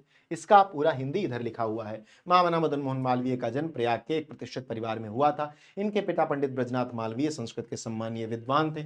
इन्होंने प्रयाग में ही संस्कृत पाठशाला, राजकीय विद्यालय और म्योर सेंट्रल महाविद्यालय में शिक्षा प्राप्त कर यहीं राजकीय विद्यालय में अध्यापन प्रारंभ किया। युवा मालवीय ने अपने प्रभावपूर्ण भाषण से लोगों का मन मोह लिया, अतः इनके शुभचिंतकों ने इन्हें अधिवक्ता की पदवी प्राप्त कर राष्ट्र की श्रेष्ठ सेवा करने के लिए प्रेरित किया। उसी के अनुसार इन्होंने कानून की परीक्षा उत्तीर्ण कर प्रयाग स्थित उच्च न्यायालय में वकालत प्रारंभ कर दी। विधि के उत्कृष्ट ज्ञान, मृदु वार्तालाप तथा अपने उदार व्यवहार से शीघ्र ही ये मित्रों एवं न्यायाधीशों के सम्मान के पात्र बन गए। ठीक है, इसका स्क्रीनशॉट ले लो। आगे, महापुरुषाः लौकिक प्रलोभनेषु बद्धाः नियत लक्ष्यान् कदापि भ्रस्यन्ति। जो महापुरुष होते हैं वो सामाजिक प्रलोभन से बंधकर अपने निर्धारित लक्ष्य से कदापि, कभी भी नहीं भ्रस्यन्ति, कभी भटकते नहीं है। देश सेवानुरक्तोयम, देश सेवा में अनुरक्त यह युवा उच्च न्यायालय की परिधौ स्थातुम न शक्नोत। उच्च न्यायालय की परिधि इस युवा को रोक नहीं पाई, अपनी परिधि में बांध नहीं पाई, क्योंकि यह देश सेवा के लिए पैदा हुआ था। पंडित मोतीलाल नेहरू, लाला लाजपत राय प्रभृति भी, पंडित मोतीलाल नेहरू और लाला लाजपत राय के समान अन्य राष्ट्र नायकों के सह साथ सो अपि यह भी देशस्य स्वतंत्रता संग्राम में अवतीर्ण उतर पड़े। स्वतंत्रता संग्राम में उतर पड़े, क्योंकि देश गड्ढे में था तो उतर के सहायता करनी पड़ती थी। देहल्याम, दिल्ली में, त्रयोविंशतितमे कांग्रेसस्य अधिवेशने, 23वें कांग्रेस अधिवेशन में, 23वें कांग्रेस अधिवेशन में अयम अध्यक्ष पदम अलंकृतवान, इन्होंने अध्यक्ष का पद अलंकृत किया, अध्यक्ष बने। 23वें कांग्रेस सम्मेलन के अध्यक्ष कौन है? महामना मदन मोहन मालवीय। ये जीके का भी प्रश्न बनेगा।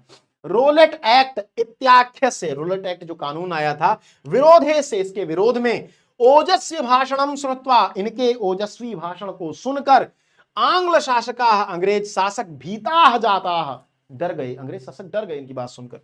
बहुवारम कारागारे निक्षिप्तोपि, बहुत बार जेल में बंद करने पर भी, अयम वीरः, यह वीर, देश सेवा व्रतम, देश सेवा के व्रत को ना त्यजत, नहीं छोड़ा। इस वीर ने देश सेवा के व्रत को नहीं छोड़ा। महापुरुष सांसारिक प्रलोभनों में फंसकर निश्चिंत लक्ष्य से कदापि विचलित नहीं होते। राष्ट्र सेवा में लीन यह युवक उच्च न्यायालय की सीमा में नहीं बन सका। पंडित मोतीलाल नेहरू, लाला लाजपत राय जैसे अन्य राष्ट्र नायकों सहित ये भी देश के स्वतंत्रता संग्राम में कूद पड़े। दिल्ली में कांग्रेस के 23वें अधिवेशन में इन्होंने अध्यक्ष पद को सुशोभित किया। रोलेट एक्ट के विरोध में इनके ओजस्वी भाषण को सुनकर अंग्रेज शासक भयभीत हो उठे। कई बार जेल जाने के पश्चात भी इस वीर ने राष्ट्र सेवा का व्रत नहीं त्यागा। ठीक, अगले पे चलते हैं। हिंदी संस्कृत आंग्ल भाषासु अस्य समानाधिकारा आसीत्। हिंदी संस्कृत और अंग्रेजी भाषा पर इनका समान अधिकार था। हिंदी हिंदू हिंदुस्तानम उत्थाय, हिंदी हिंदू और हिंदुस्तान के उत्थान के लिए अयम निरंतरम प्रयत्नम अकरोत्, इन्होंने लगातार प्रयत्न किया, निरंतर प्रयत्न किया। ठीक है। शिक्षा एवं देशे, शिक्षा से ही देश में, समाजे और समाज में नवीन प्रकाश उदेति, नवीन प्रकाश उदित होता है। अतः श्री मालवीयों ने वाराणसी में काशी हिंदू विश्वविद्यालय से काशी हिंदू विश्वविद्यालय की स्थापना की। अस्य निर्माणाय, इसके निर्माण में अयम जनान धनम अयाचत, इन्होंने लोगों से धन मांगा। जनाश्च, और लोगों ने, महत्यस्मिन ज्ञान यज्ञ प्रभूतम धनमस्मयी प्रायक्षण, लोगों ने इनको खूब संपत्ति दिया। इस महान जो शिक्षा का यज्ञ था, इसमें खूब धन की आहुति दी लोगों ने। तेन निर्मितोयम विशालः विश्वविद्यालयः, उससे निर्मित वह विशाल विश्वविद्यालय भारतीय नाम दानशीलताया, भारतीयों के दानशीलता की, श्री मालवीयस्य यशसः, और श्री मालवीय के यश की प्रतिमूर्त रेव विभाति, प्रतिमूर्ति बन गया, पहचान बन गया कि भैया एक आदमी था जिसने विश्वविद्यालय बनवा दिया। और क्या जनता थी जिसने पैसा दिया, मार पैसा। साधारण स्थिति कोपि जनः महतोत्साहेन मनस्वितया पौरुषेण च असाधारणमपि कार्यं कर्तुं क्षमः इति दर्शयत् मनीषी मूर्धन्यः मालवीयः। अगर कोई साधारण स्थिति का व्यक्ति है तो वह महतोत्साहेन, बहुत ज्यादा उत्साह से भरा हुआ हो, मनस्वितया, और उसके मन में कुछ अच्छा करने की भावना हो, पौरुषेण, और पौरुष हो, सामर्थ्य हो, तो असाधारणम अपि कार्यम कर्तुम क्षमः, वो असाधारण कार्य कर सकता है। यह दर्शन, यह दिखाया करके मदन मोहन मालवीय ने प्रयाग में पैदा हुए थे, यूनिवर्सिटी बनवा दी, सेंट्रल यूनिवर्सिटी है आजकल। ए तदर्थमेव जनास्त महामना इत्य उपाधिना अभिधातुम आरब्धवन्तः, इसी कारण से लोग इनको महामना कहने लगे। महामना, बहुत बड़े मन वाला, बहुत बड़े विचारों वाला, ठीक है, कहने लगे। इसका अर्थ यहाँ लिखा हुआ है। इन्हें हिंदी, संस्कृत और अंग्रेजी भाषाओं पर समान अधिकार था। इन्होंने हिंदी हिंदू एवं हिंदुस्तान के उत्थान के लिए निरंतर प्रयत्न किया। शिक्षा से ही राष्ट्र तथा समाज में नव प्रकाश का उदय होता है। इसलिए श्री मालवीय जी ने वाराणसी में काशी हिंदू विश्वविद्यालय की स्थापना की। इसके निर्माण के लिए इन्होंने लोगों से धन मांगा। इस महान ज्ञान यज्ञ में लोगों ने इन्हें पर्याप्त धन दिया। उससे निर्मित यह विशाल विश्वविद्यालय भारतीयों की दानशीलता था श्री मालवीय जी के यश की प्रतिमूर्ति के रूप में शोभायमान है। विद्वानों में श्रेष्ठ मालवीय जी ने यह दिखा दिया कि साधारण स्थिति वाला भी महान उत्साह, विचारशीलता था, पुरुषार्थ से असाधारण कार्य करने में सक्षम होता है। इसलिए लोगों ने इन्हें महामना उपाधि से संबोधित करना आरंभ कर दिया। इसका स्क्रीनशॉट ले लीजिए बेटा सभी लोग, इसका स्क्रीनशॉट ले लेंगे सभी लोग, इसका स्क्रीनशॉट ले लेंगे सभी लोग।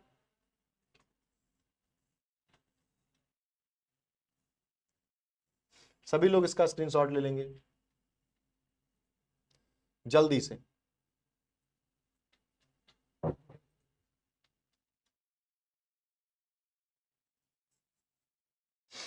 चलिए यहां से आगे बढ़ते हैं।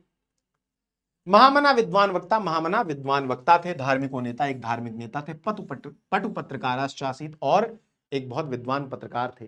परमस्य, लेकिन इनका सर्वोच्च गुण, जो उनका सबसे अच्छा गुण था, जन सेवैव आसीत, लोगों की सेवा करना इनका सबसे बड़ा गुण था। यत्र, यहां, कुत्रापि अयम जनान दुखितान, कुत्रापि कहीं भी, अयम ये जनान दुखितान पीड्यमानांश्च पश्यत, दुखी और पीड़ित देखते थे, तत्रैव वहां, सह यह शीघ्र में उपस्थितः, जल्दी ही उपस्थित होकर, सर्व विधिम हर प्रकार से, सहायाच सहायता अकरोत करते थे। प्राणी सेवा, प्राणियों की सेवा, अस्य स्वभाव एवासीत, लोगों की सेवा करना इनका स्वभाव था। अद्य अस्माकम, आज हमारे बीच, अद्य अस्माकम, आज हमारे मध्य बीच, अनुपस्थितोपि, अनुपस्थित होकर भी, महामना मालवीय स्व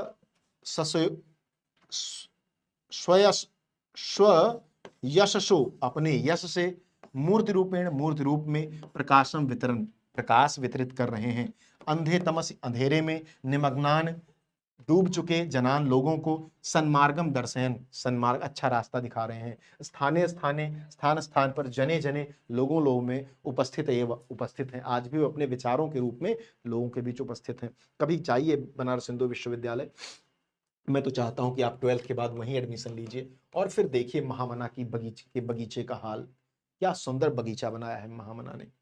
जयंत ते महाभागा जन सेवा प्राणा, वही लोग जो लोगों की सेवा में लगे रहते हैं वे बहुत दिनों तक जीते हैं। ठीक है, जरा मृत्यु भयम नास्ति, उनको बुढ़ापा और मृत्यु नहीं डराती।